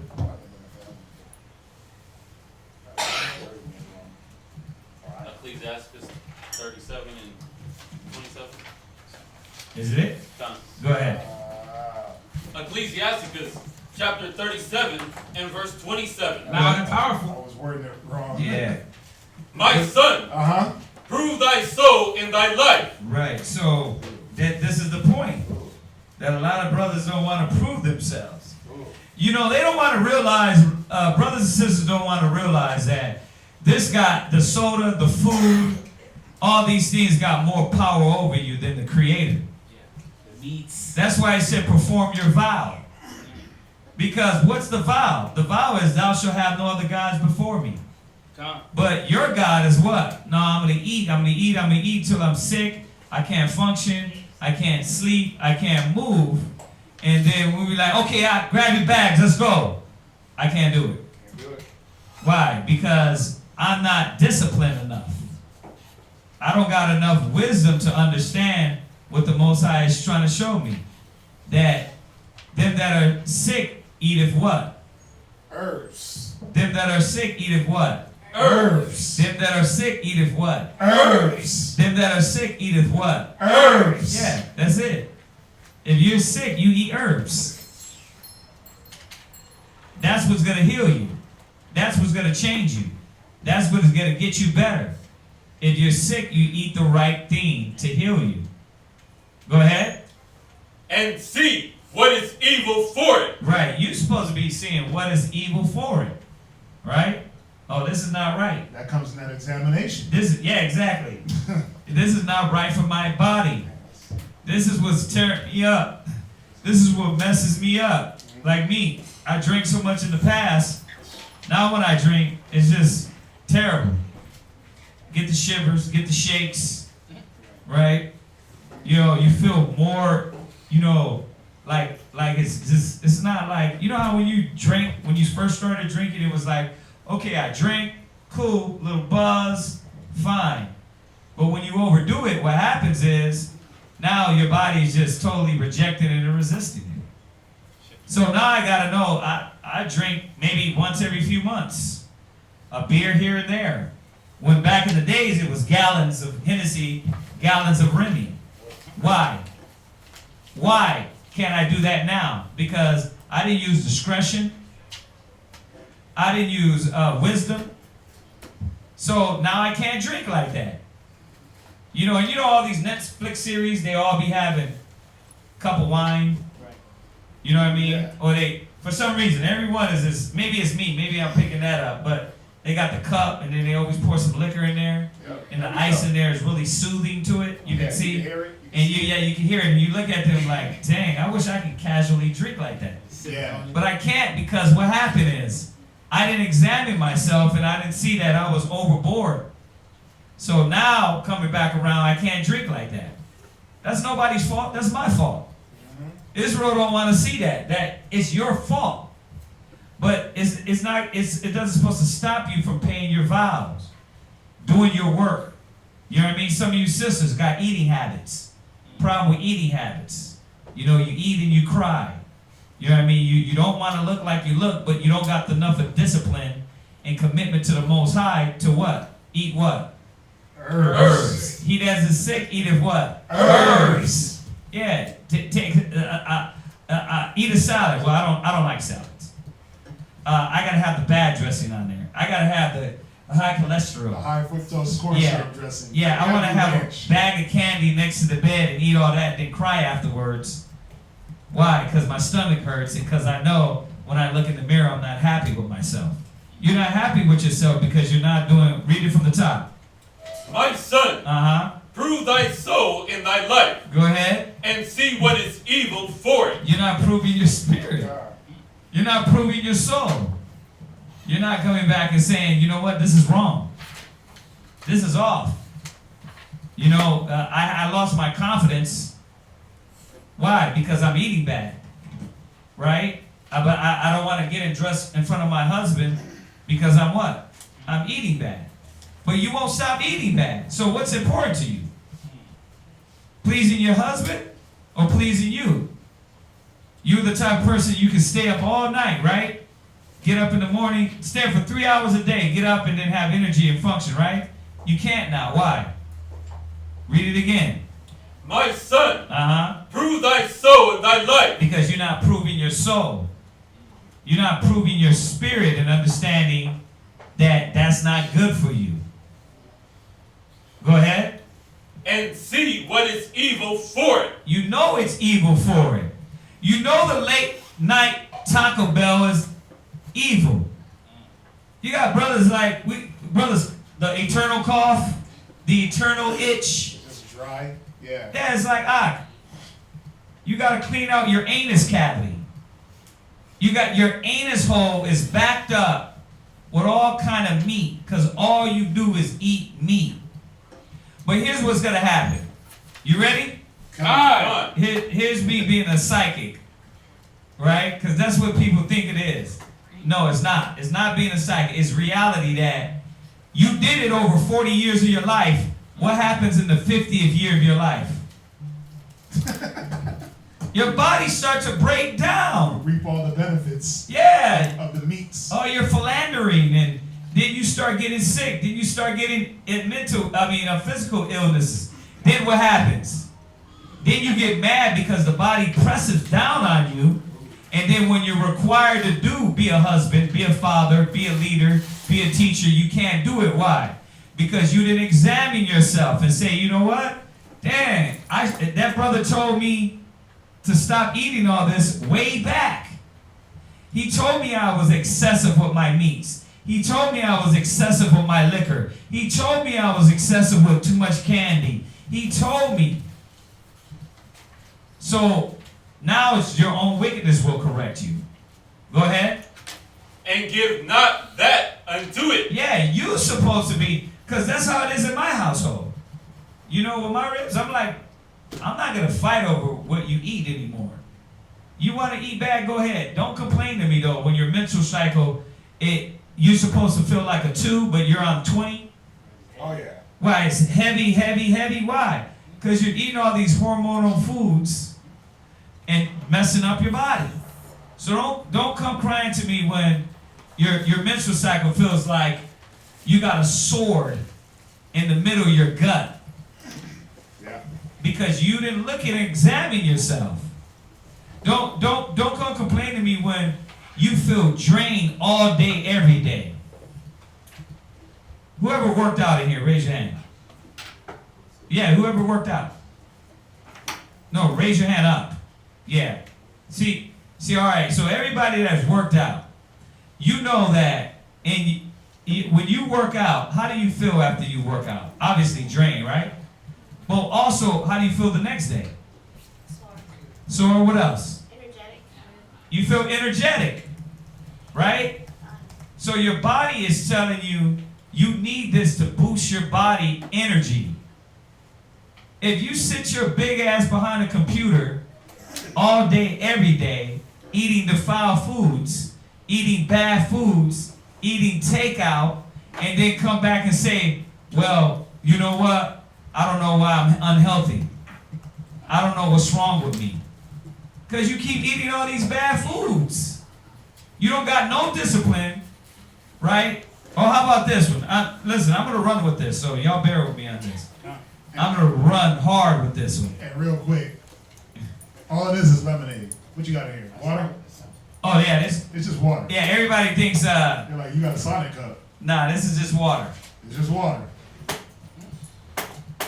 Water, or you'll see me over here with some green juice. But regardless, listen, we're answering the question.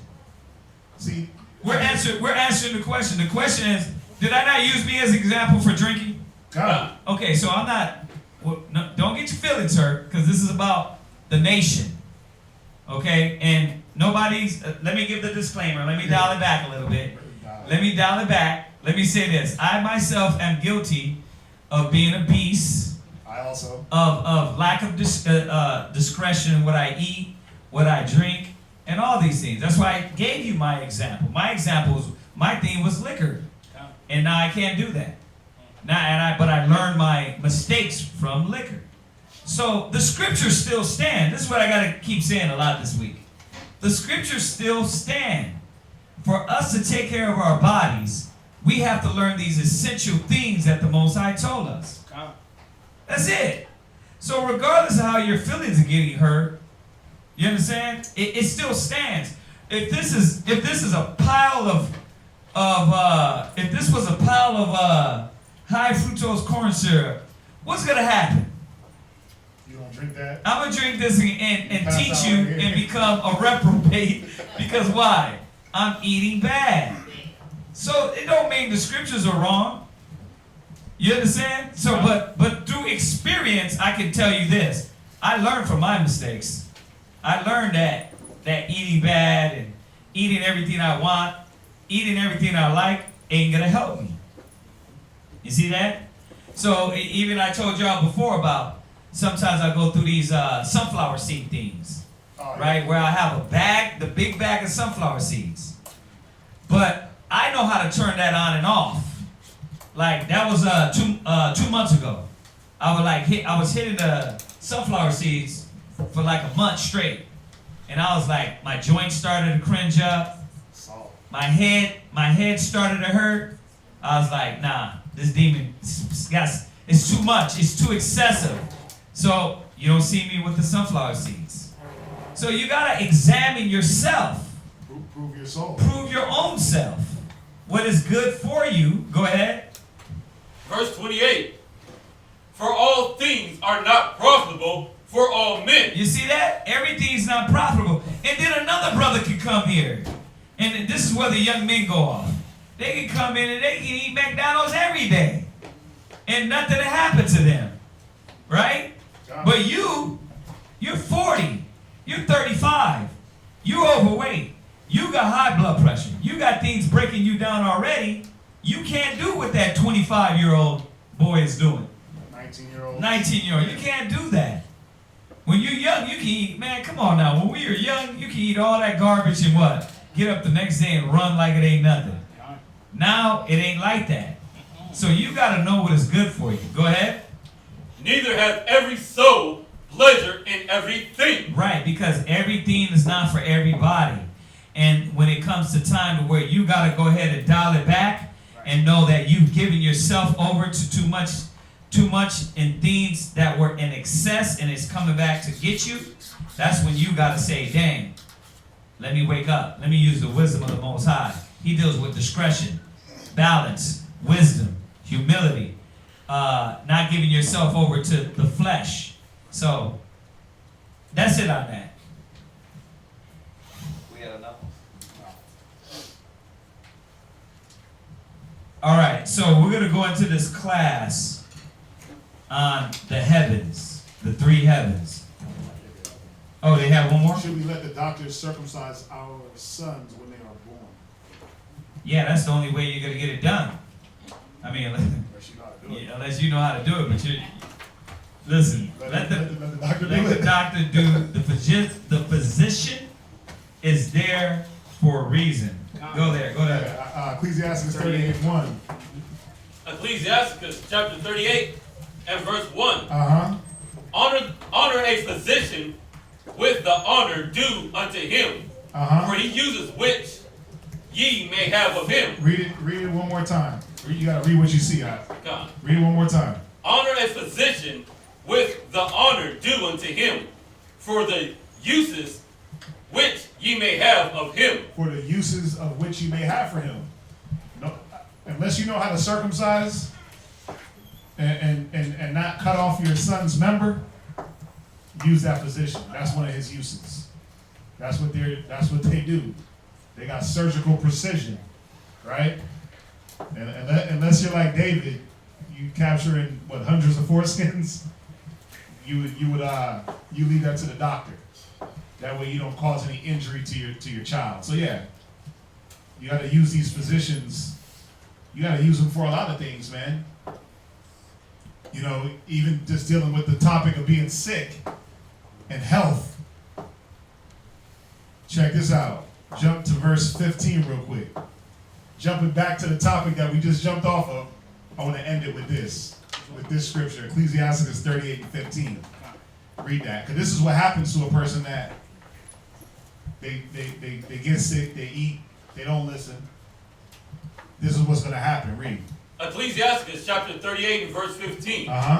He that sitteth before his maker, let him fall into the hand of the physician. Yeah, you're going to end up falling into the hands of the physician.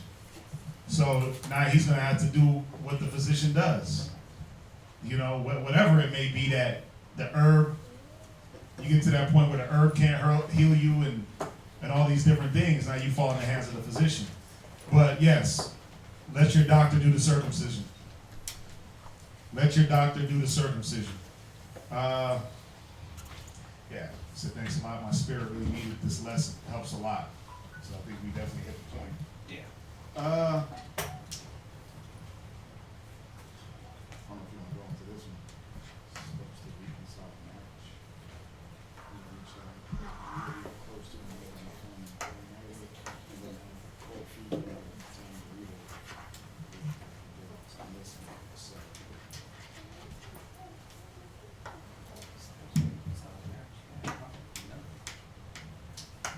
Right, so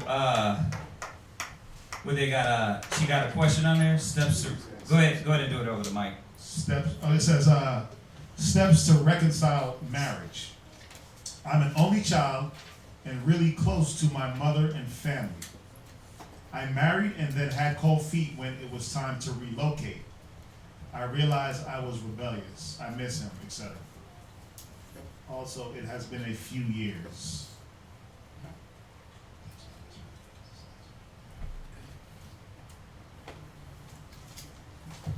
You said it.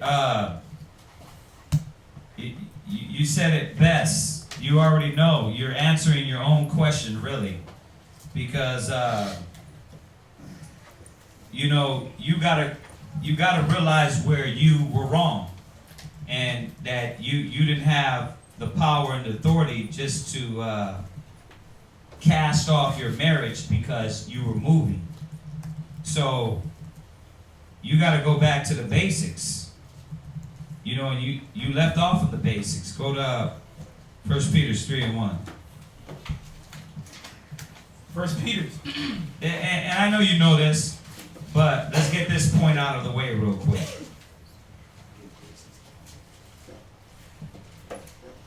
First Peter 3:1.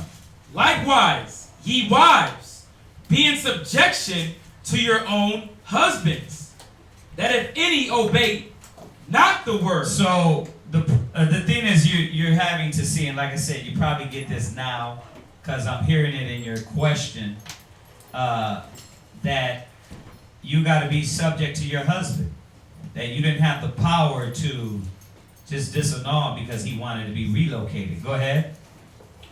If any obey not the word, they also may without the word be won by the conversation of the wives. Right. So, you know, you got to understand that the reason why you left off from your husband and you left off from your duties is because you were won by some other conversation besides your husband.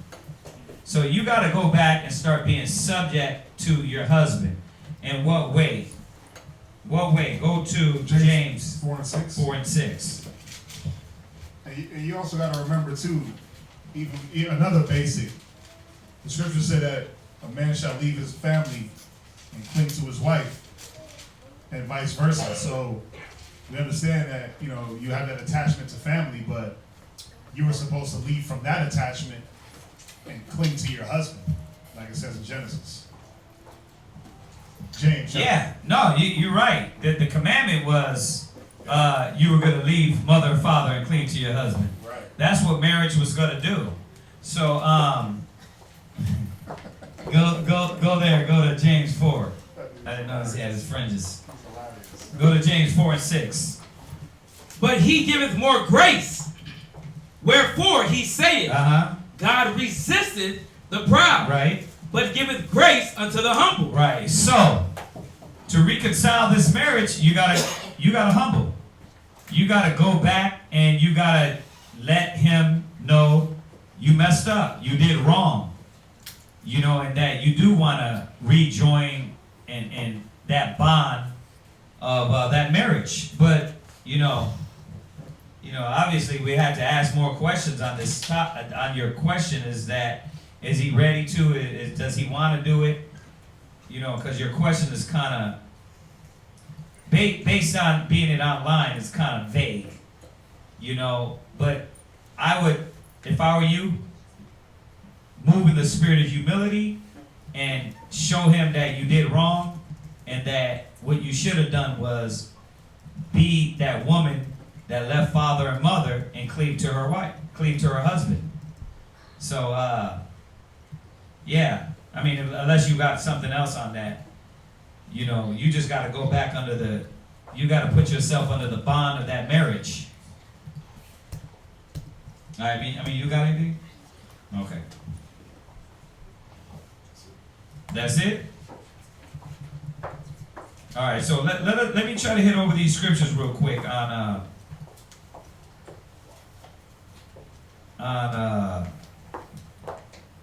so you can title this class, I know a lot of y'all got it, but there's a lot of other scriptures in here I also added for y'all that say you got it. So the question was asked in Matthew's 22 and 30. And we're going to get down there. First, we're going to establish these other scriptures. But we're going to go over the heavens because a lot of people don't understand that how this word heaven is used, okay, in the Bible. First of all, coming to the Bible, we have to understand that the Bible speaks metaphorically, it deals with allegories, it deals with symbolism, right? So a lot of times when you read these words that's used in here,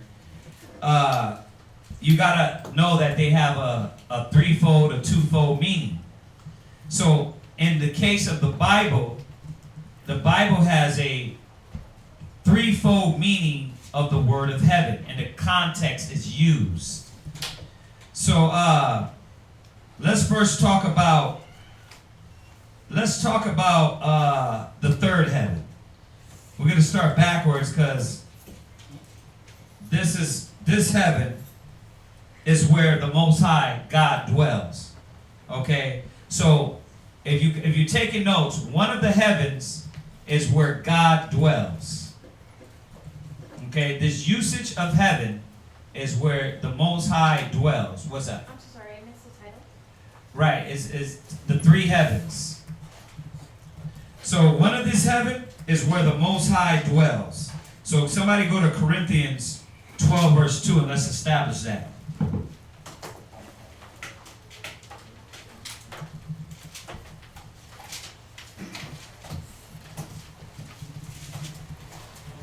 Yeah, and by the way, I carry this cup because it fits like in my cup holder. So I keep it and I drink my water in there. I know they be seeing me all the time with this cup. They be thinking like, it's a Sonic. Nah, I do hit the Sonic, but that too. Not even the food though. You just. Oh, I don't mess with the food at Sonic. Yeah. No, but they got some good drinks over there. But it's a lot of sugary drinks. So, yeah, my one that I do when I go over there, it's the lemonade. But what I do is I keep the cups because they fit in my cup holder. And that's hard to come by. Hey, that cup holder struggle is real. Right. All right, go ahead and read that. 1 Corinthians 12 and 2. Second. Oh, 2 Corinthians 12 and 2. Let's read. 2 Corinthians chapter 12, verse 2. Uh-huh. I knew a man in Christ above 14 years ago. Right, so he's telling you right now, as of 14 years back when he was speaking this, go ahead. Whether in the body, I cannot tell. Right, because Paul was blinded, so he could not tell. Go ahead. Or whether out of the body. Or whether out of the body. Go ahead. I cannot tell. Go ahead. The Most High knoweth. Read. Such an one caught up to the third heaven. How did he know he was caught up to the third heaven? Because he was there when Yahushua went up in the chariot. So what Paul is letting us know right here straight out, the third heaven is where the angels dwell and the Most High dwells. He's letting us know. He made it simple for us. The third heaven was what we call the spiritual realm, right? Where the Most High dwells and the angelic beings dwell. Go from there, go to Colossians 3 verse 1. So that's what we're going to be talking about. We're going to be talking about the third heaven.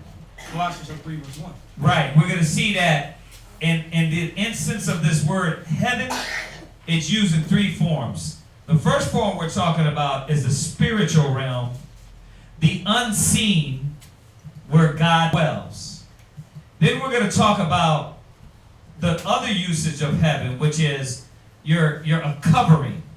It's it's the firmament, okay, where you can walk in a building and your heaven will be your roof. It's the thing that covers you. Then we're going to talk about the first heaven, or another heaven, which is known as heaven on earth. Okay? So you got the spiritual heaven, then you also got the physical duplicate of what the earth is going to be on earth as heaven. Okay? So now with us understanding that, then we can understand a lot of times when you read heaven, it doesn't mean, like, think about it. When the rain comes, does that come all the way from the spiritual realm?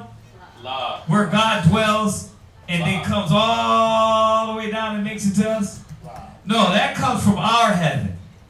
They come from our heaven. You got the clouds within our covering. Okay? So we're gonna go into all that, but we're talking about this spiritual heaven where the Most High dwells. Well, this is also known as the third heaven. Go ahead. Colossians 3 and 1. Uh-huh. If ye then be risen with Christ, right, seek those things which are above, right, where Christ sitteth on the right hand of God. Right. He's not saying seek the things above as in our sky. He's saying seek the things above, which is where the Most High dwells. Huh? The spiritual things.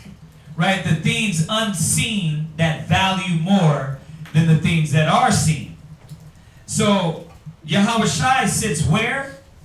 On the right hand of God. Right. Where at? When Yahushua died and resurrected, did he go into the clouds like the churches say?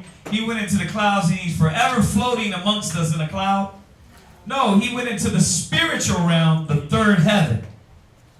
You know what's funny when you watch like cartoons?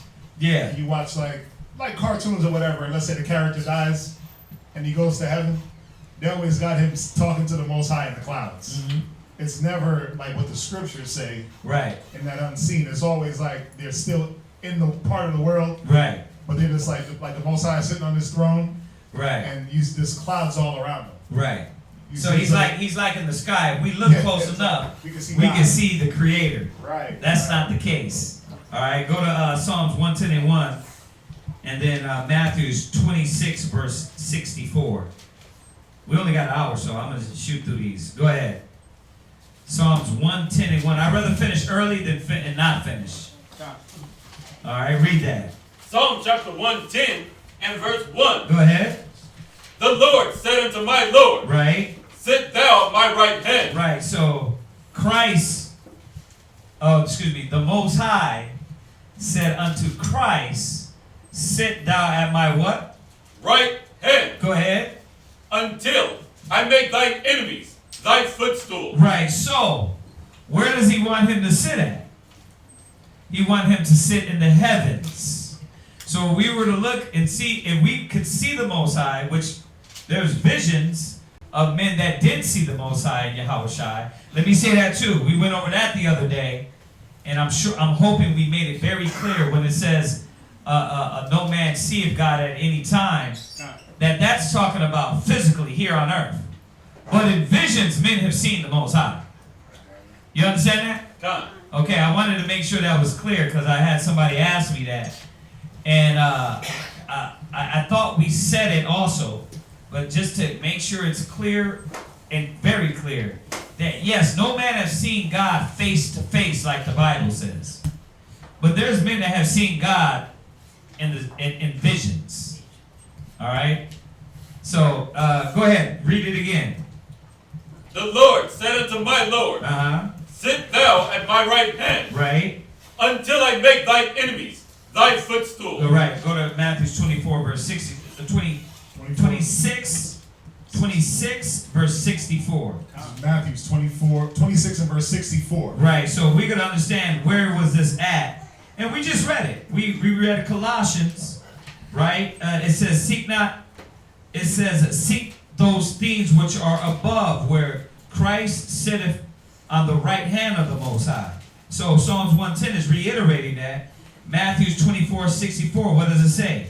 And Yahushua said unto him, Thou hast said, Nevertheless, I say unto you, hereafter shall ye see the Son of Man sitting on the right hand of power. Right. And coming in the clouds of heaven. So Yahushua sits next to the Most High, and he's going to come back with the angelic beings from heaven. But what heaven? Our heaven? Right? Heaven on earth? No. The spiritual realm heaven. Okay? Sometimes this word, or sometimes the spiritual realm heaven represented bliss, happiness, right? Abraham's bosom, right? A place of joy, right? Which it's all those things. But just understanding this definition of the word heaven, how it's used biblically in the threefold manner. Go ahead and go to Hebrews 8, verse 1. Hebrews chapter 8 and verse 1. Hebrews 8 and 1. Y'all got it? God. Go ahead. Now of the things which we have spoken, this is the sum. Right. We have such an high priest who is set on the right hand of the throne of the majesty in the heavens. Right. That high priest is Yahushua.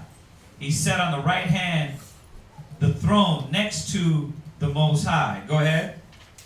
A minister of the sanctuary. Go ahead. And of the true tabernacle. Right. So he's in the true tabernacle in the heavens. Heavens.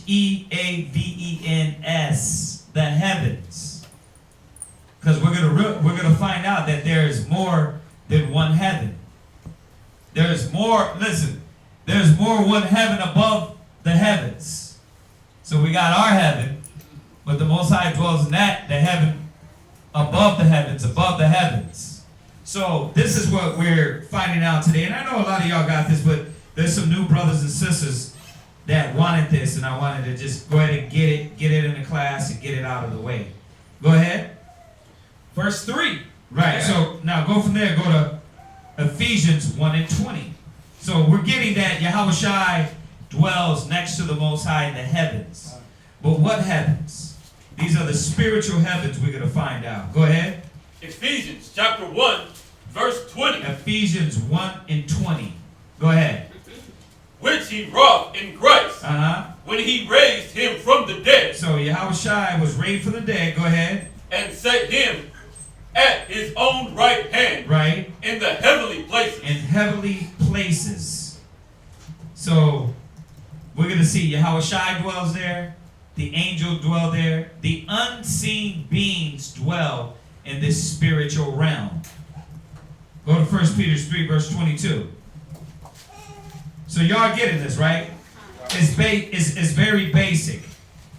But I'm also going to get to this brother's question so we can get some understanding on this, because it's along the same lines of this spiritual heaven. Go ahead. 1 Peter chapter 3 and verse 22. Go ahead. Who is gone into heaven. Right. And is on the right hand of God. Go ahead. Angels and authorities. Right. So what's in these heavens? Angels and authorities. Go ahead. And powers being made subject unto him. Right. So because we know that all the principalities, powers, and all the angelic beings bow down to Yahushua, Hamashiach, right? Under the orders of the Most High. Y'all get that? Go to Acts 1 verse 11. Acts 1:11. Like I said, I'd rather finish early than finish late. Or not finish it this time.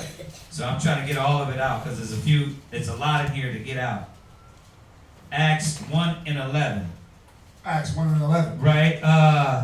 Read verse 9.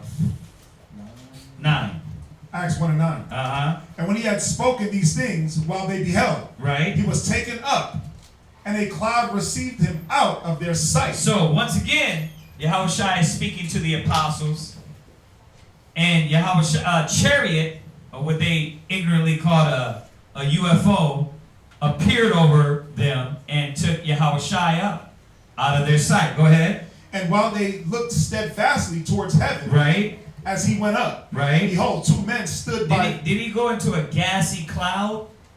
No. He went into the spiritual realm, just like Elisha, just like Enoch, just like any man that gets beamed up. They go into a spiritual realm. And you got to shed the flesh to get there. Go ahead. As he went up, behold, two men stood by them in white apparel. Right. Which also said, Ye men of Galilee, right, why stand ye gazing up into the heaven? Right. This same Yahushua, which is taken up from you into heaven, right, that sits now on the right hand throne of the Most High. Go ahead. Shall so come in like manner as ye have seen him go into heaven. Go ahead. Then return they unto. Right. So y'all see that, right? So Yahushua went into the heavens, and he's going to come from the heavens and appear from the spiritual realm, the third heaven. Y'all get this? God. All right, go to Psalms 11:1. If y'all don't get it, then say that. Do y'all get it? God. Okay. Psalms 11:4. Psalms 11:4. Let's get down to where the Most High dwells. Psalms chapter 11 and verse 4. Go ahead. The Lord is in his holy temple. Right, the Lord is in his holy temple. Where is he at? Is he in a house? Is he in a building? Nah, he's in the his holy temple. Go ahead. The Lord's throne is in heaven. Right, the Lord's throne is in heaven. That's why he said, what house can you build me? Right? The Most High can't be contained in one house. Right. I am can't be contained by one place. So when you say, oh, the Most High is only here, that's a lie. The Most High is everywhere. He's everywhere in all things. He's with you when you're by yourself. So you can't say, oh, God is in this house. That you make it seem like that he's only here and he's sitting in the corner in the back of the desk. Nah, but the Most High is everywhere. What you was going to say? You was going to say something? All right, go ahead. Where you at? Psalm chapter 11 and verse 4. Right, go ahead. His eyes behold, his eyelids try, right, the children of men. Yeah, and that's what he's doing. From the spiritual realm, he is watching everything. And his eyes are who? Who knows that one? Who knows what his eyes are? The angels. His eyes are the angels. Why? Because he uses them to go see and do everything and come back and report. Y'all got that? God. So read that. I'll go to Isaiah 66 and 1. Isaiah 66 and 1. So now we're learning. We're getting out of the way that the third heaven is the spiritual realm where God and the angelic beings dwell. Okay? Where Yahushua dwells. Go ahead. Isaiah chapter 66 and verse 1. Go ahead. Thus saith the Lord, the heaven is my throne. Right. What heaven? Go ahead. And the earth is my footstool. Does anybody see a big feet coming out of the sky? Like a shadow or resemble of a leg coming out the heavens. Coming out of our solar system.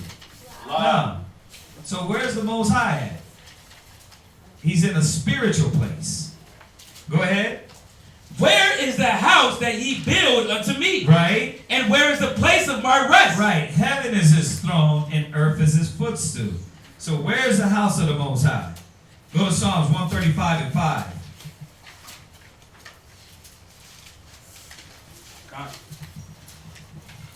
All right. Psalms 135 and 5. Go ahead. For I know that the Lord is great. Right. And that our Lord is above all gods. He said he's above. You see that G there? The baby G? That's talking about the angels. The Most High is above all the angels. Yahushua is above all the angels. All the baby G's. Go ahead. Whatsoever the Lord pleased, that did he in heaven. Read. And in earth. He did what? Whatsoever. He did it in heaven and in earth. So that's when we talk about what's going to be done on earth as it is in heaven. The Most High is doing his work. That earth is going to be like the spiritual heaven. So you know what that does? Destroys all the misconceptions that there's chaos in heaven. That there's wars going on. Right? The Greek theology and Roman theology. That they're fighting and God and Michael is fighting and the Most High's kingdom is in array. The Most High's kingdom is righteous. All the angels bow before him. Y'all get that? God. He controls all those spirits. So there's no chaos in heaven. Even when he says, I charge my angels with folly, right? God. He still looks at the angels like kids. Like we would look at a child.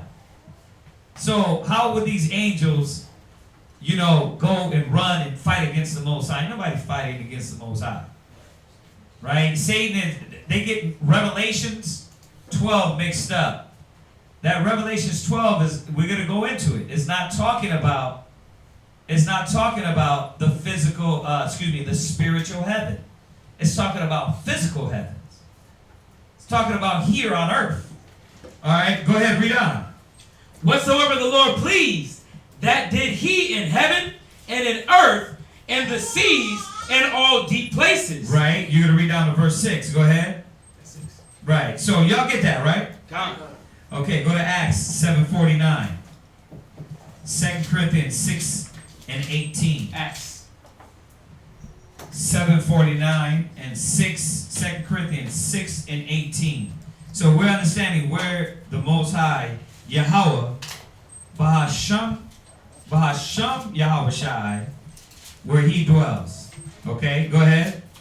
Acts chapter 7 and verse 49. Uh-huh. Heaven is my throne. Read. And earth is my footstool. Read. What house will ye build me? Uh-huh. Saith the Lord. Or what is the place of my rest? There is none.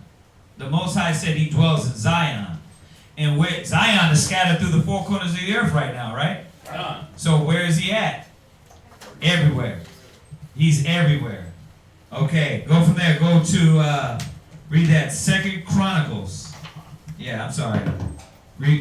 Scrape that. I think I said Corinthians. 2 Chronicles. 2 Chronicles chapter 6 and verse 18. 2 Chronicles 6 and 18. But will the Most High in every very deed dwell with men on the earth? Right. Behold, heaven and the heaven of heavens. Now listen, heaven and the heaven of heavens with an S. So there's what? About five different heavens in there. Go ahead. Heaven and the heaven of heavens. Go ahead. Cannot contain thee. Cannot what? Contain thee. So think about it. So even though we know that you got the heaven over us, then you got the spiritual realm, right? Which is the third heaven. He said one caught up into the third heaven.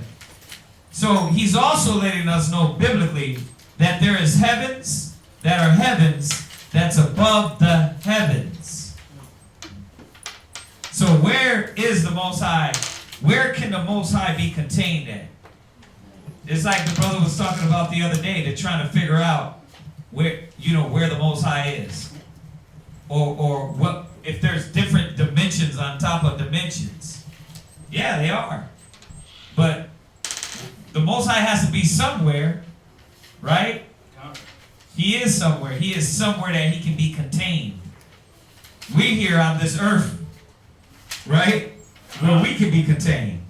All right, go from there. Go to St. John 4:24. St. John chapter 4 verse. St. John 4, verse 24. Go ahead. St. John 4:24. Uh-huh. The Most High is a spirit. Right. So, if God dwells in this heaven, what heaven is it? A spiritual heaven. A spiritual heaven. When you say spirit, what do you mean? Not Casper the Friendly Ghost. Okay? What does it mean, spiritual? We use the words like unseen, right? You can't touch it, you can't feel it. Unseen, that's where he dwells. Sort of like I always say about like the wind. You can feel it, but you can't see it, right? That's the Most High dwells in a place unseen. Okay? It's not the heaven on earth that we can see, we can touch and feel, that's tangible. The Most High dwells in the unseen. So read it again. God is a spirit. Right. And they that worship him must worship him in spirit and in truth. Right. So when we desire the spiritual things of heaven, it's not the tangible heaven here on earth. It's not the carnal things that are going to make us happy here in the flesh. It's the spiritual things that we're building up treasures in. You see, that's how heaven is used. It's used in that context. Go to Isaiah 57, verse 15. And then after Isaiah 57:15, we're gonna hit on this brother David's question. Because I wanted to give him kind of an understanding about the spiritual realm as opposed to the physical realm. Yeah. So, when we're chosen to do the work of the Most High, and we do it. Right. We practice and rehearse the righteous acts. He determines whether we're going to stay here or if we're going to go into heaven. We don't have is there a desire in us to actually be in heaven? Yeah, absolutely. Only 144,000, right? Are going to. Well, it's really a desire for all man to be in heaven. And nobody wants to go and die and go to hell. Right, but if there's a heaven on earth, then there's going to be people that serve the Most High that are going to be here. Right. So is that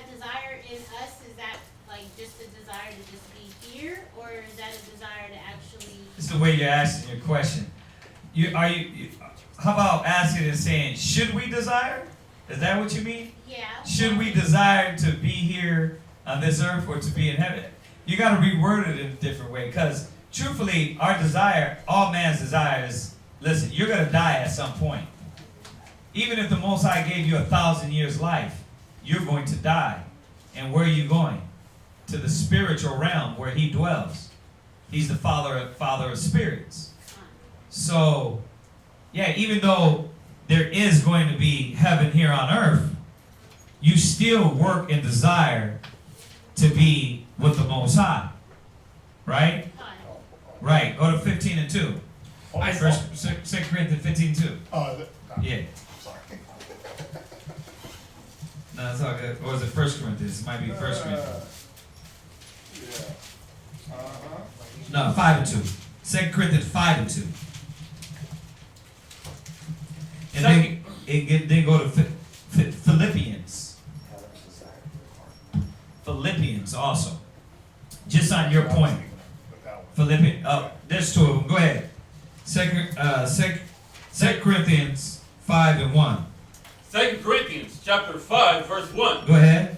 For we know that if our earthly house of this tabernacle were dissolved. Right, and we touched on this the other day also. Go ahead.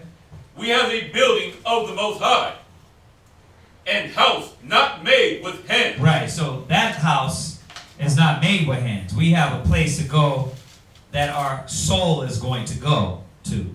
Right? Go ahead. Eternal in the heavens. You see that? So our spirit goes eternal to the Most High in the heavens. Which is the third heaven. Which is the third heaven where he dwells. Go ahead. This is to your point. Go ahead. For in this we groan. We what? We groan. We what? We groan. Like we groan. Like everybody wants to be with the Most High. Well, the whole fight here on earth is to make sure when we die, we go with the Most High and not be cast in the outer darkness. Punishment, right? So yeah, we do groan. Go ahead. Earnestly desiring to be clothed upon. Right, earnestly desiring that the Spirit takes over. So when we do go to the Most High, we are spiritual. Right? Go ahead. To be clothed upon with our house which is from heaven. Right. See, so he goes on and he, watch, read on. If so be that being clothed, we shall not be found naked. So we want to be clothed upon with our spiritual being. We want this physical to be consumed by the spirit. But the only way we're going to be clothed upon is by not being found naked. Meaning that you are building your spiritual clothes. Right? So when Yahweh Shai comes, you are prepared spiritually. In that spiritual mind, spiritual body. So when he comes, all he has to do is twinkle me, man. Right? He's boom, and right? Like we went over the other day. You get twinkled. And that is going to change everything. You see that? Go ahead. For we that are in this tabernacle do groan. Right. So we groan. Meaning that we're in this body, but our spirit is yearning for the Most High. In 2 ways. We groan to be spiritual and to not be ruled by the flesh, but we also groan to be with the Most High. Nobody wants to go to hell. Go ahead. Being burdened. Being what? Burdened. Right. Not for that we would be unclothed. Right. And you're not saying, oh, I want to die. You're not saying, oh, just take my life. I'd rather just die. Go ahead. But clothed upon. But you're yearning that the Spirit takes over, that we don't have to die the death, but yet still be just like Yahweh Shai. He was in the flesh. They seen him. They touched him. Then he was taken up. He transitioned to the Spirit like that without having to die and go to the Spirit. So we want to go to the Spirit, but we want to do like Yahweh Shai, not have to die to go to the Spirit. That's what's going to happen with our new spiritual bodies in the kingdom. Our new spiritual bodies is going to be like Yahweh Shai. when we're ready to go to the spiritual realm, you go to the spiritual realm. You don't gotta die, be put in the grave, then your soul goes to the Most High. You're gonna be able to, like Christ, transform and go right to the Most High. You see that? So yeah, we yearn for this in many ways, but not just to die, but we yearn to be in the spirit and to be with the Most High. In all ways. He's saying twofold. He's saying, I yearn to be, you yearn to be with the Most High in the fourth dimension, or in the spiritual realm, right? And we yearn to be in the spirit also. Alright? I mean, does that make a little sense? Yes. Go to Philippians. Philippians 1 and verse 20. Philippians 1 and 23. Philippians 1 and verse 21. Philippians chapter 1 and verse 21. For to me, to live is Christ. Right, so he knows, this is what he's saying. Not that we want to be taken out, but that we're clothed upon. See, Paul was always dropping that. For me to live is Christ. I know what I got to do here. See, so all the ones that saw, you know what? Well, they're using this to have a reason to die and go to the Most High. Paul was saying the opposite. He was saying, not that I don't be not that this physical clothes is taken out or destroyed, but that the spiritual just takes over. That's what I want. Go ahead.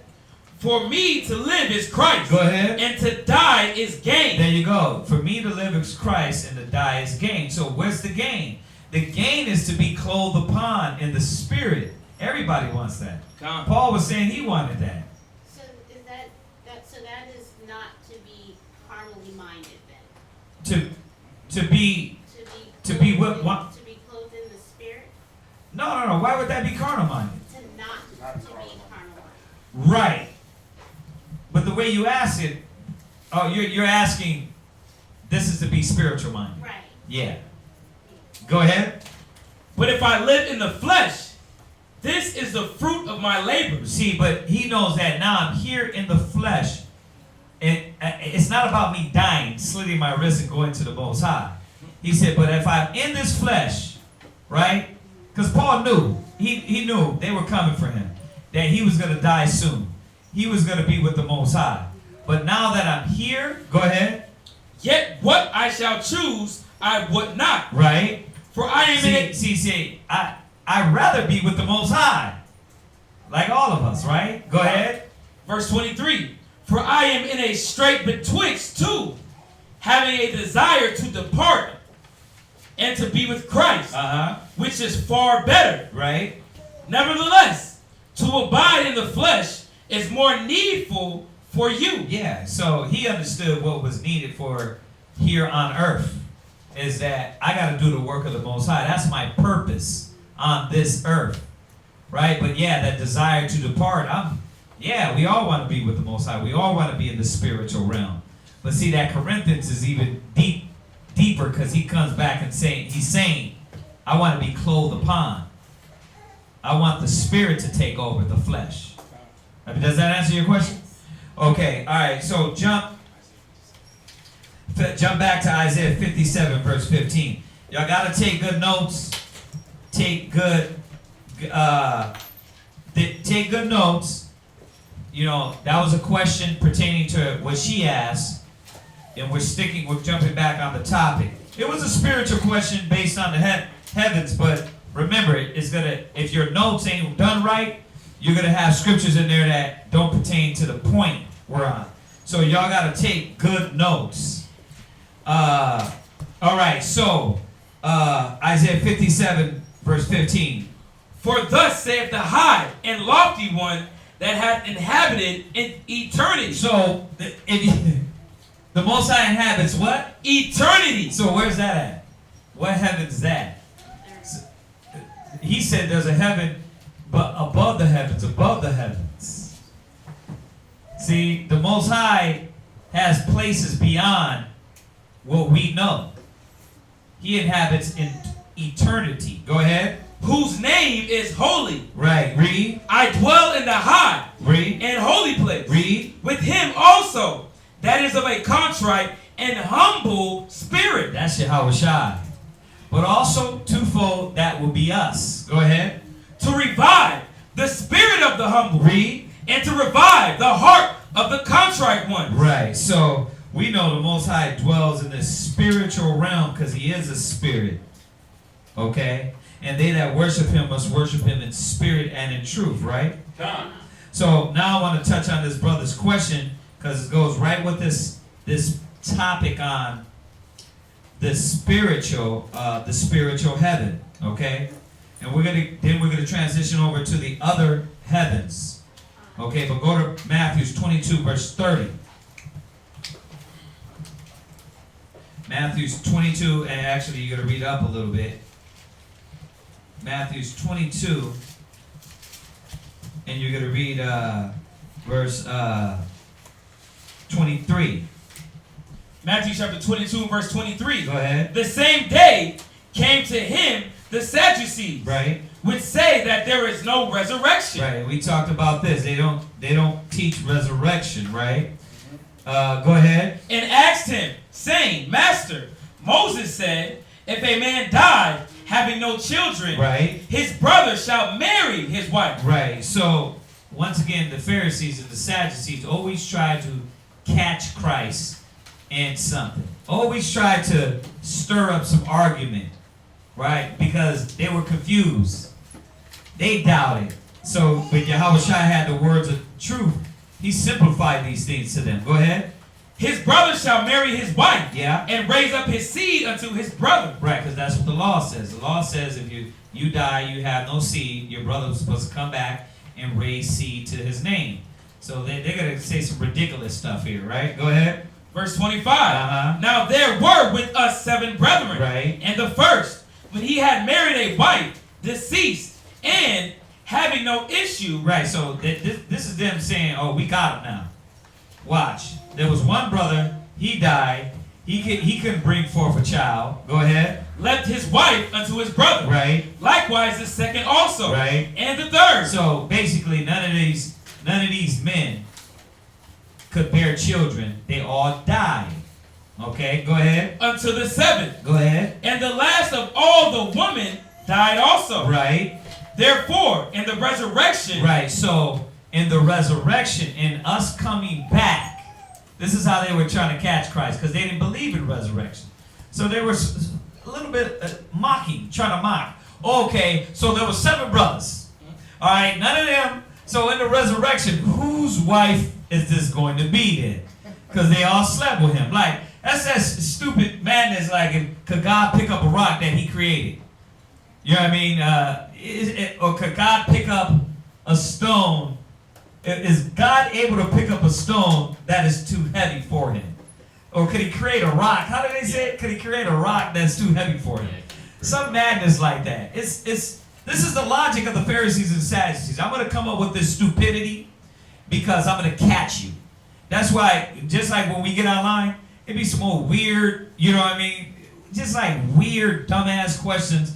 Not to really know, but to really argue or fight with you. Right? It's not to really understand. It's like to agitate. It's like to agitate, and that's what this is. But Yahushua gets him. Look how he rips him. Read it again. Verse 28.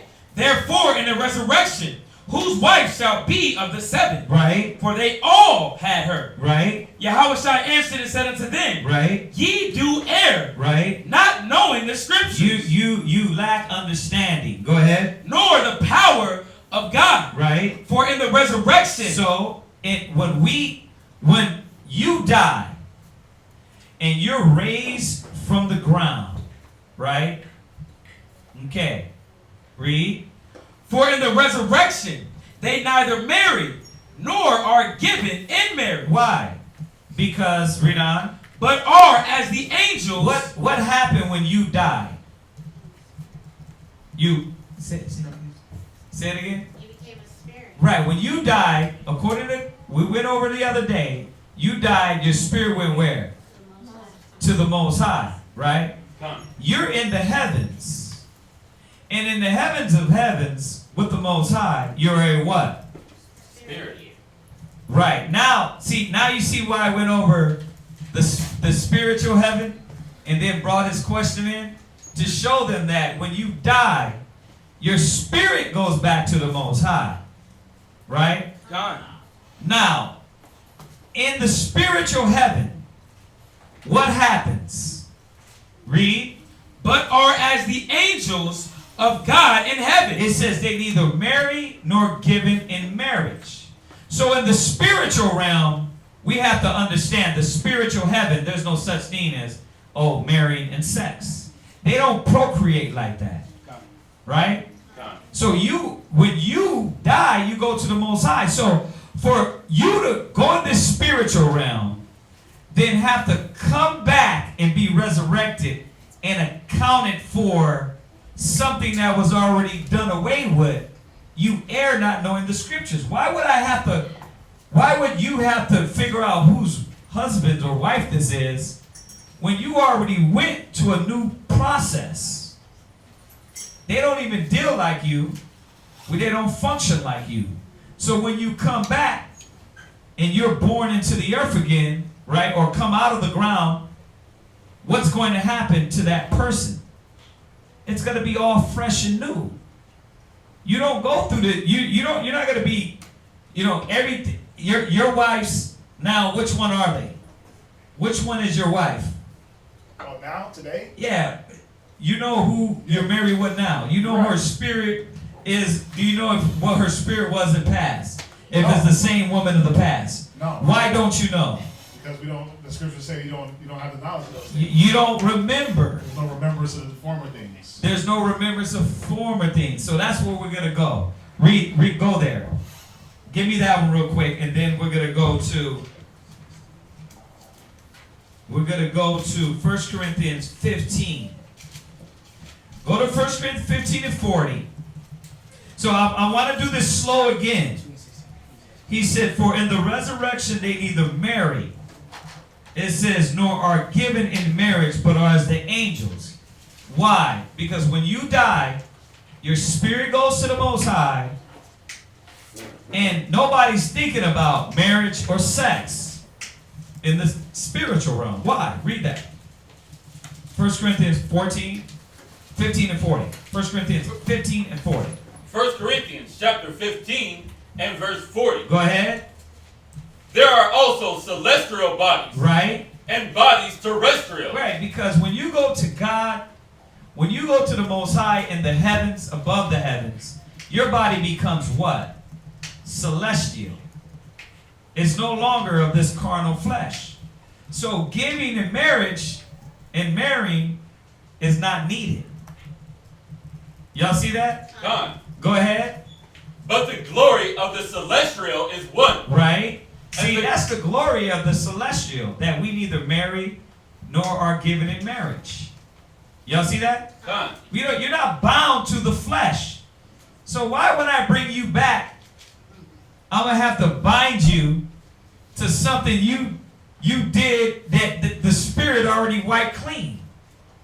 Y'all understand that? God. The spirit wiped the seven the seven brothers' slates clean.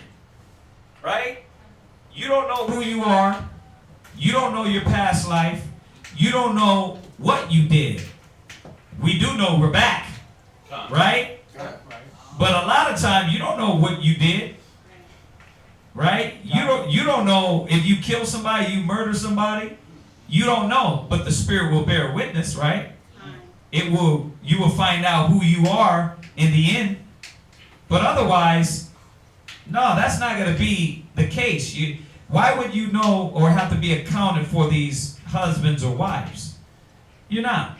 You're not going to be accountable for that because he wipes everything clean. Where you at? Ecclesiastes what? 2 and 16. Go ahead. For there is no remembrance of the wise more than of the fool forever. No, that's not it. Ecclesiastes is 1 and 11. Ecclesiastes 1 and 11. Yeah. Ecclesiastes 1 and 11. 1 and verse 11. There is no remembrance of the former things. Right. Neither. So, the question was stupid. He didn't say it like that. The question was stupid. Why? Because when you go to the angelic realm, you're with the Father. You're not going to be bound to to another wife or another husband, because they don't do that up there. So when you resurrect, you have what? A new slate. When you're born into this earth, even, right? Even when you're born, they're talking about resurrection. I'm going to talk about regeneration. When you're born into this earth, do you know what you did in your past life? Lie. Do you know where you came from? Lie. Right? Do you know what mission you're going to be on as a baby? Lie. No. All things are new. Why? Because you don't remember. Read it again. Ecclesiastes 1:11. Right, and then go to 2 Corinthians 5:17. Go ahead. There is no remembrance of former things. Right. Neither shall there be any remembrance of the things that are to come. Right. There's not going to be a remembrance of the things. The only time you're going to know that is when Yahushua gets back and he says, I will bring all things to your remembrance. That's the only time. Otherwise, as we're regenerated, or even when we resurrect, it's going to have to be the Most High showing us to our face. Right? I went over that the other day. He said their sins will be put and showed to them. Right? Otherwise, you don't know. You don't know what you did wrong. So Yahushua is going to have to tell you and show you what you did wrong. Go ahead. 2 Corinthians chapter 5 and verse 17. Did you finish on that? No. Go ahead. Neither shall there be any remembrance of things that are to come. Right. With those that shall come after. So you see that, right? I should have threw that one in my regeneration class. I don't think I went there. But just showing you, the ones that to come after, there's no remembrance of their former things. All right? Y'all should throw that in your regeneration class. That one right there. All right, so read the one where you're at now. 2 Corinthians chapter 5 and verse 17. Go ahead. Therefore, if any man be in Christ, he is a new creature. Right. Old things are passed away. Right. Behold, all things are become new. All things are what? Become new. All things are what? Become new. When you're resurrected, you have a new slate. So no, you don't have to worry about your past relationships. You see that? You don't have to worry about your past husbands or your past wives. That's why when you hear, even on this earth, you don't know if that woman you were with was with you in the past or not. Why? Because that's not given to you. So the question how he answered them was perfect. In the resurrection, you never married nor given in marriage. Why? Because you start out brand new. Y'all get that? Who doesn't understand it? Y'all get it? Okay. All right. So let's move on from there. That was for brother David. That was for the brother David online. Okay. Did you have something, Mary? No, I said when you just said there would be no members, I went through with that. See, when I was going to sleep, and then the Spirit told me that I had something to tell my children. You say you will have no members of it. Oh, really? I went through with it. Wow. Okay. Go to all right, so now we're going to talk about another heaven, okay? We're going to talk about another heaven the Bible refers to. And David, you can hit me back on that question and let me know if that's clear, okay? Because I will go back over it again. All right. So we're going to talk about another heaven, which when you can write this down, is the firmament or the ozone layer. It's your covering over you. So go to Genesis 1 and 8. And I'm only going to get a few on this because this is very simple to be understood. And then we can go into the last one, which is heaven on earth. Gone. So this is the second heaven. This is another heaven, right? You can, there's really no order because the scripture just tells us about the third heaven. But we know this usage of this word heaven, right? So the firmament is another heaven. So read that, Genesis 1 and 8. And God called the firmament heaven. He called the what? Firmament heaven. So what was the firmament? The firmament, it is the ozone layer, right? It's the thing that covers you, right? It's that thing that they trying to break through and try to go into outer space. Right. Some say they can't, some say they do, right? Now we know the Most High says his things, none of his things perish. None of the things that he created will perish. So it can't be done away with. It can't be lessened. So that gives me the sense of understanding that they can't get through the ozone layer. Okay? So the another heaven is the firmament or the ozone layer. Go ahead, read it one more time and go to Deuteronomy 28:23. Genesis 1:8. And God called the firmament heaven. And the evening and the morning were the second day. Right, so the second day he created the firmament, which was a heaven. It was a covering. Go to Deuteronomy 28:23. Deuteronomy. So that's why when you go outside, you look up and you say what? I'm looking into the heavens. But are you looking into the spiritual heaven? No. You're looking into the heavens that are above you. You're looking into the covering that is above you. Go ahead.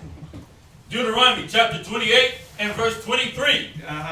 And thy heaven that is over thy head shall be brass, and the earth that is under thee shall be iron. Right. So the heaven that is over you shall be what?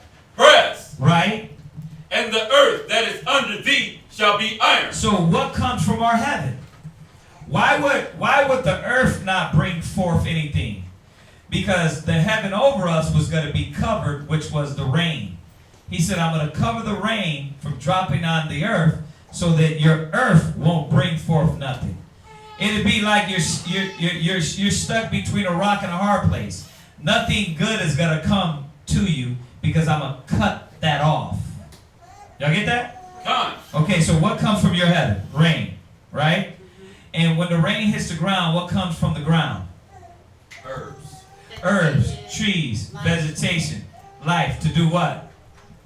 Feed you, right? So it's necessary to get rain on the earth or else we won't eat. So he's saying he's going to stop that. This is one of the curses. Y'all should know this. Right, so he was going to stop the blessings of the rain that comes from our heaven. It don't come from the outer space heaven. It don't come from the spiritual realm heaven.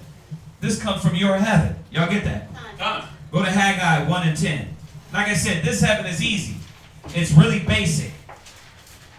Go to Haggai 1 and 10. Haggai 1 and 10.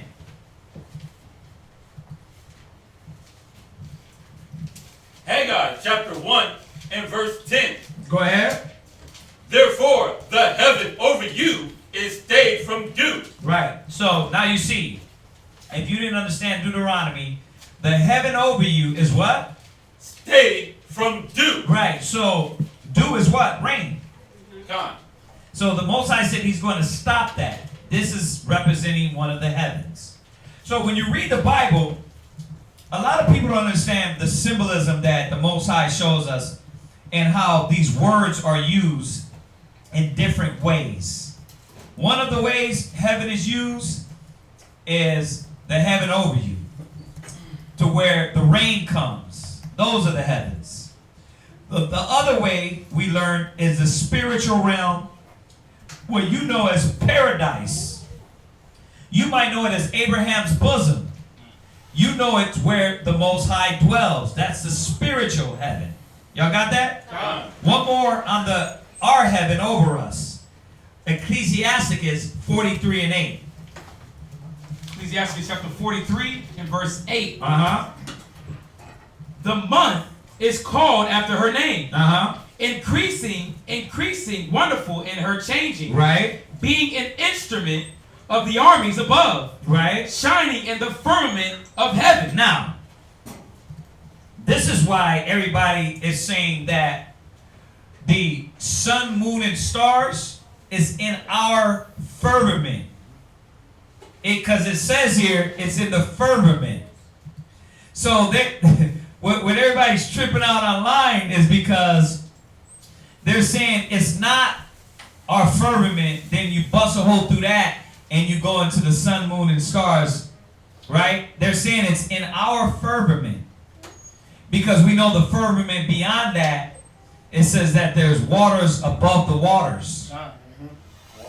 There's waters above the waters. It says also there's springs. In Ezra treacherous, it says it's springs of waters. No. It says it's springs of waters in the outer space. Where they talk about they went and hit the moon. Right. It's like, stop. So this is why everybody's tripping, because the scriptures is saying that they can't go and touch those waters. Yeah, it tripped me out too. When I read it again, I had to read it again. I was like, that's what it says. It says waters above the waters. So that means that means what we see as outer space, they're lying. Somebody's lying. And think about it. If there's water up there and you break that firmament, the firmament's supposed to be hard anyway. Right. You can't get through that. You break that, then what? This water comes. Yeah, water is uncontrollable. Would come. It ain't that little old rainwater that Hurricane Harvey. Listen, I'm gonna tell you like this. It's so hard to believe, even reading the scriptures, because the white man told you so much. They lie, yeah. From our youth up, we're used to these images. Yep. I was reading the other day in the Lost Tribes and Promised Land. I was wondering where Neil deGrasse got that that the earth was like a pear. That started with Christopher Columbus. I got it in the book. What do you mean it's like a pear? What do you mean? That they say that the earth is like a pear. It's not oval shaped. Oh, but it's like a pear shape? It's like a pear shape. Okay. But I was wondering where did he get that madness from? But then Christopher Columbus started that. He said that the earth is like a pear shape. So somebody's lying, but the scriptures ain't lying. So, but we're not talking about that now. We're talking about the heavens. So y'all got that, right? Done. The second heaven is the firmament or the ozone layer. Okay? What's that, sis? What's the question on there? I had a question. It's on the heavens in Genesis 8:2, where it talks about the heavens and Yeah. the gates being open. Is that our heaven, or is that where the water is? Let's go there. I think you're quoting right what we just finished talking about. Go to Genesis 8:2. You had that question? Oh, yeah. Or that's somebody online? No, it's my question. Okay. Genesis 8:2. Sisters is studying. Okay. There it is. Go ahead. Genesis chapter 8 and verse 2. Uh-huh. The fountains also of the deep and the windows of heaven were stopped, Uh-huh. and the rain from heaven was restrained. Was awaged. I'm sorry, where are you at, Doc? Genesis 8:2. Oh, I'm sorry. Genesis 8:2. I'm reading 1. I'm sorry. Go ahead. So read it again. You said 1, right? 8:2. Oh, go ahead. Done. The fountains also of the deep and the windows of heaven were stopped, Right. and the rain from heaven was restrained. Right. Well, once again, we know rain doesn't come from the spiritual heaven, right? Our rain comes from our heaven, right? That is produced by clouds. That is produced, Right. It just made me think when you said, there's waters in the heavens. Right. But I pictured it, there, outer space being water. And then he opened it up. Yeah. I've heard that. Now, we know that ozone layer is a covering. So, because that's one of their arguments, that that there's waters in the heavens above the heavens, right? And it can't, but the ozone layer covers us from that, or the firmament covers us from that. Now, my question is, if that's the case, then the ozone layer has a door. Yeah, like No. It has a dome that it retracts like.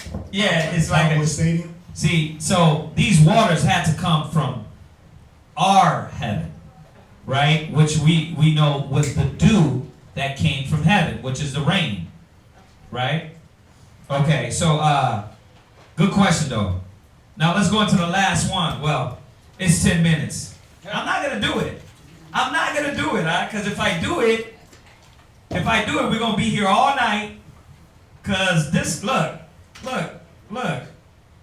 That goes into a lot of scriptures. I'm not gonna do that. I can come back Monday, this is what I'm gonna do. I'm gonna do the last heaven, and then that'll take us into hell. Right? We'll do it like that. We'll do the last heaven, which is here on earth, and then that'll take us into hell. We'll go into hell on earth, which, because hell is used symbolic too. You got hell used in a manifold way. You got hell used as in on earth, right? And then you got hell used as in the real spiritual hell. Okay? Or hell, Hades, eternal fire.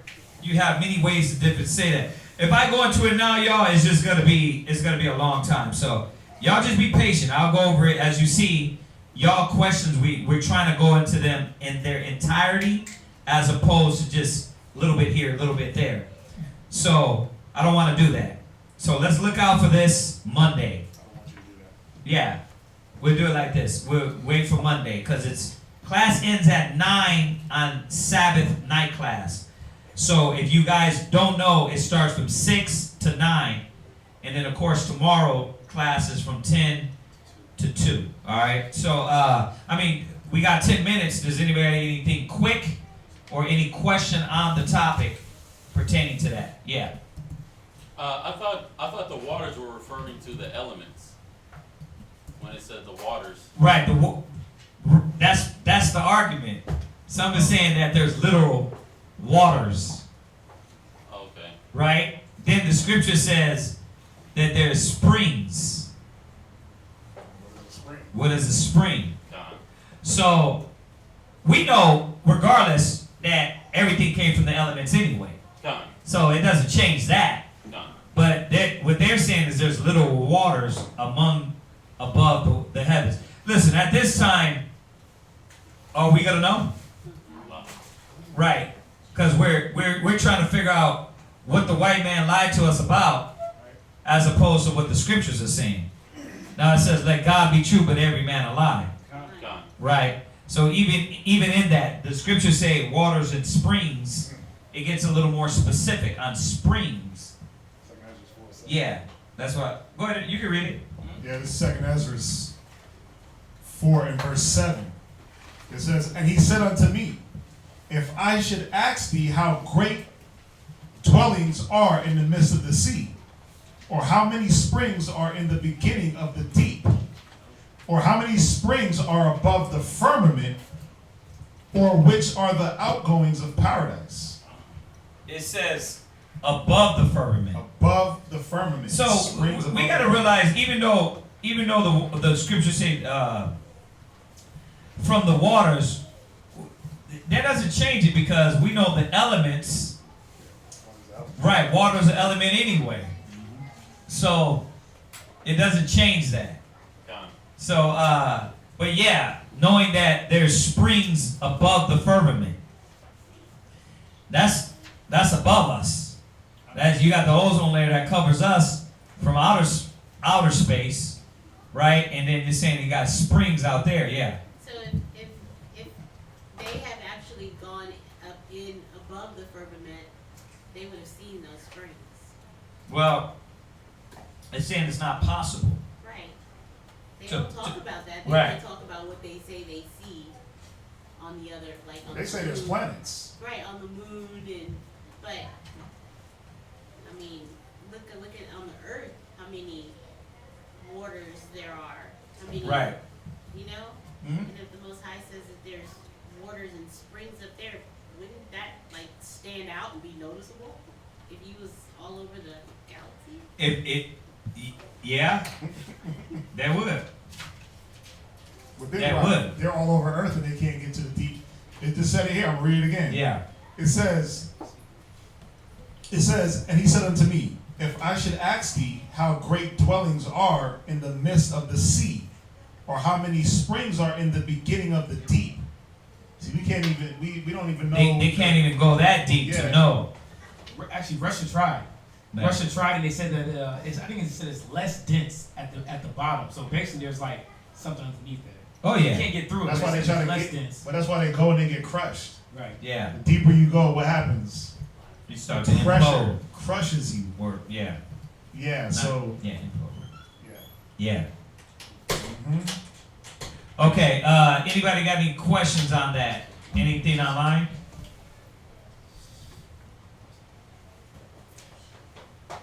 Anything on there? Just comments? Okay. Is it wrong to hate? Go to Psalms. Go to Psalms. Go there. Go to Psalms what? 139 verse 24. I like that scripture. There's a point in there we forget though. Yeah. There's a big point. There's a big point. Mm-hmm. There's a big point we forget about this. Mm-hmm. Read that. Psalm chapter. First, let me get a. Okay, go ahead. Yeah. Sorry. Psalm chapter 139 and verse 24. 24. Uh-huh. And see if there be any wicked in me. Uh-huh. Read up, 22. Verse 22. Slide. Verse 22. What verse did they have? He had What question they had on? What was the verse? Okay, is it okay to hate Psalms 139 and verse 20 to 20? 20? Okay. Yeah, 20 through 24? Go ahead and read it. 20 through 24. For they speak against thee wickedly, Uh-huh. and thy enemies take thy name in vain. Right. I hate them, O Lord, Mm-hmm. that hate thee, and am not I grieved with those that rise up against thee? Go ahead. I hate them with perfect hatred. Stop. That's what we supposed to hate with. Perfect. The Most High has perfect hatred. So even when it comes back and us hating the wicked, why though? Why do you hate the wicked? Do you hate him like because they rise up against the Most High and what they do against the laws and commandments? Or do you hate them because their skin color? Well, are you even hating the wicked? Are you just hating? Right. Or you just hating everybody? You a hater. Right. You know, so you got to watch this because he said perfect hatred. Go to Amos 5 verse 15. This is what it means by perfect hatred. Con. Amos chapter 5 verse 15. Because we start, you run with that, brothers is like, oh, I hate that brother because he's against the Most High. Nah, the scriptures say hate not your brother in your heart. So you got to understand what we're hating. Read that, Amos 5:15. Hate the evil. What? Hate the evil. What? Hate the evil. We're supposed to hate the evil. The perfect hatred is hating and understanding what the Most High dislikes.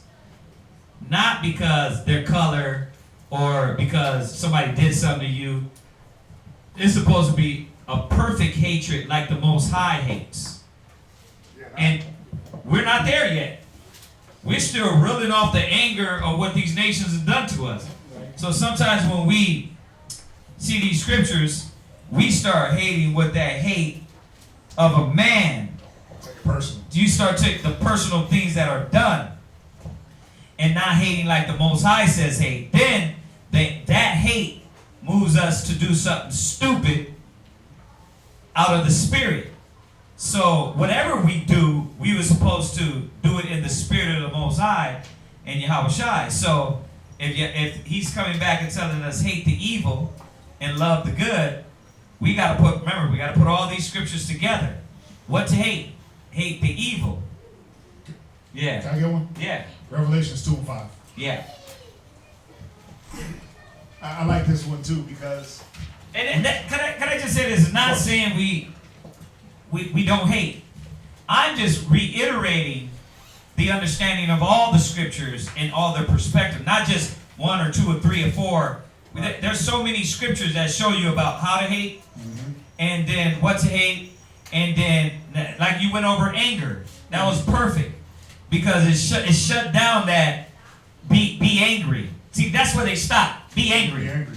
But they never go into the sin, but sin not, and give understanding of what it means to sin in that anger. So it's the same thing with hate. Yeah, of course we hate, but there's a righteous hate and there's an ignorant, dumb nigga hate that you move on and you don't move with wisdom and understanding.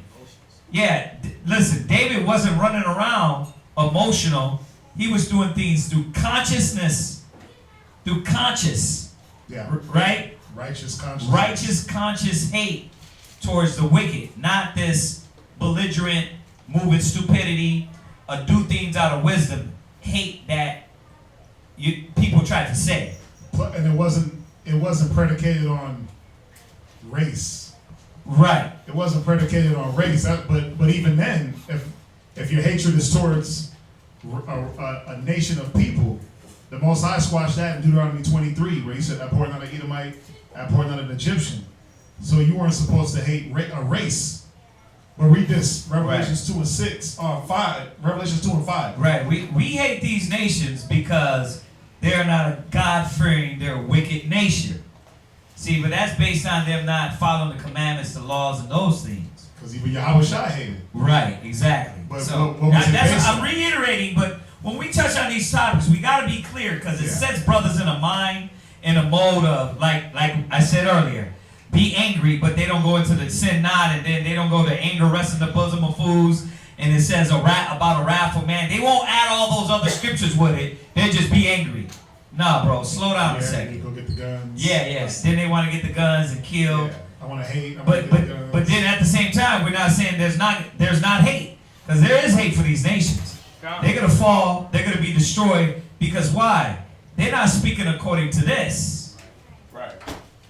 Right. Read that. Revelations 2 and verse 6. 2 and verse 5. 2 and verse 5. Uh-huh. Remember therefore from whence thou art fallen. Go ahead. And repent. Read. And do the first work. Do the what? Do the first work. Go ahead. Or else I will come unto thee quickly. Read. And remove thy candlestick out of his place, except thou repent. Read verse 6.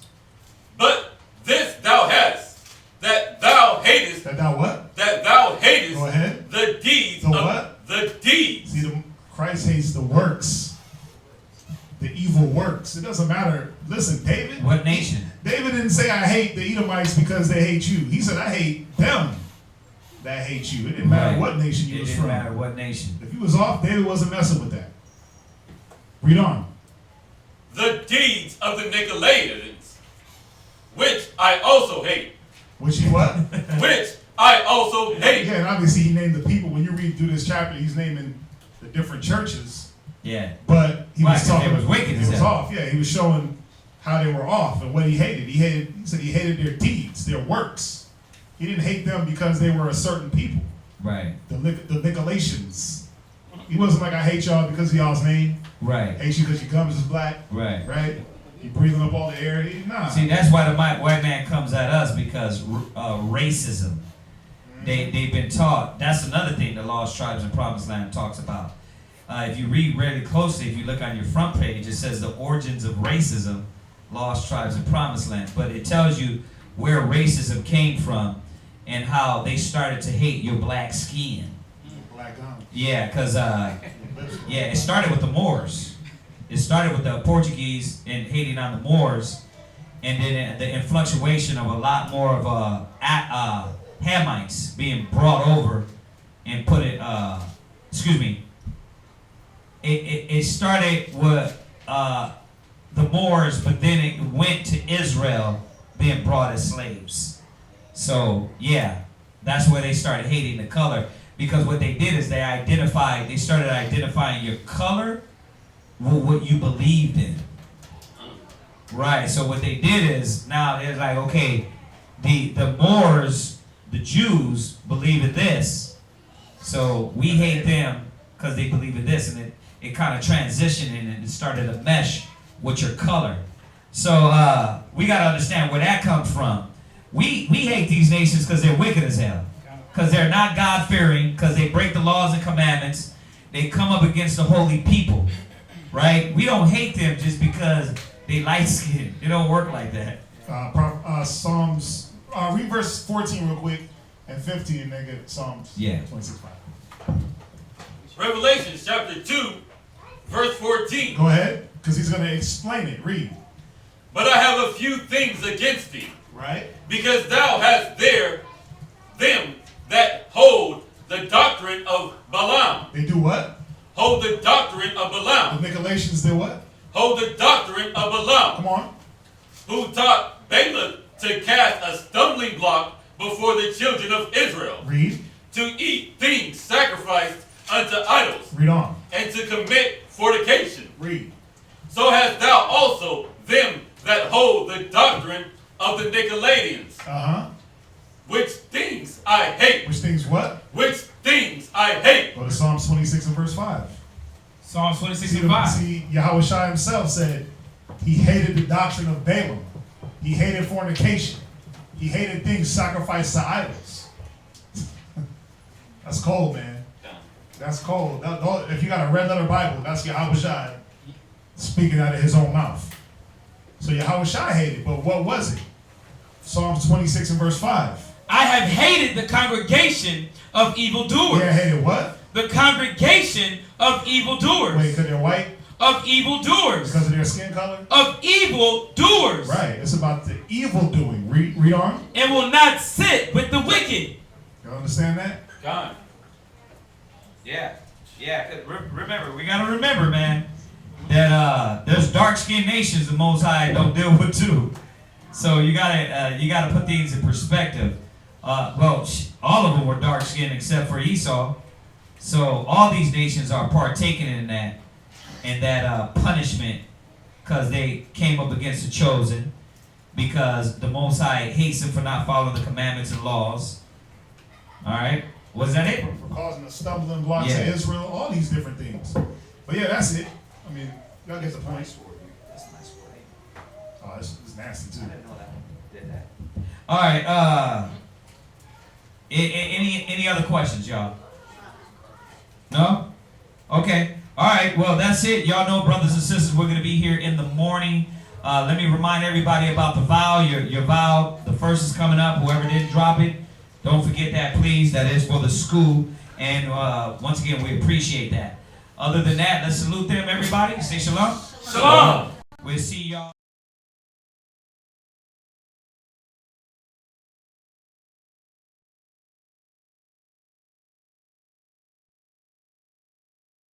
Jesus is real, but you devils taught lies on Christ.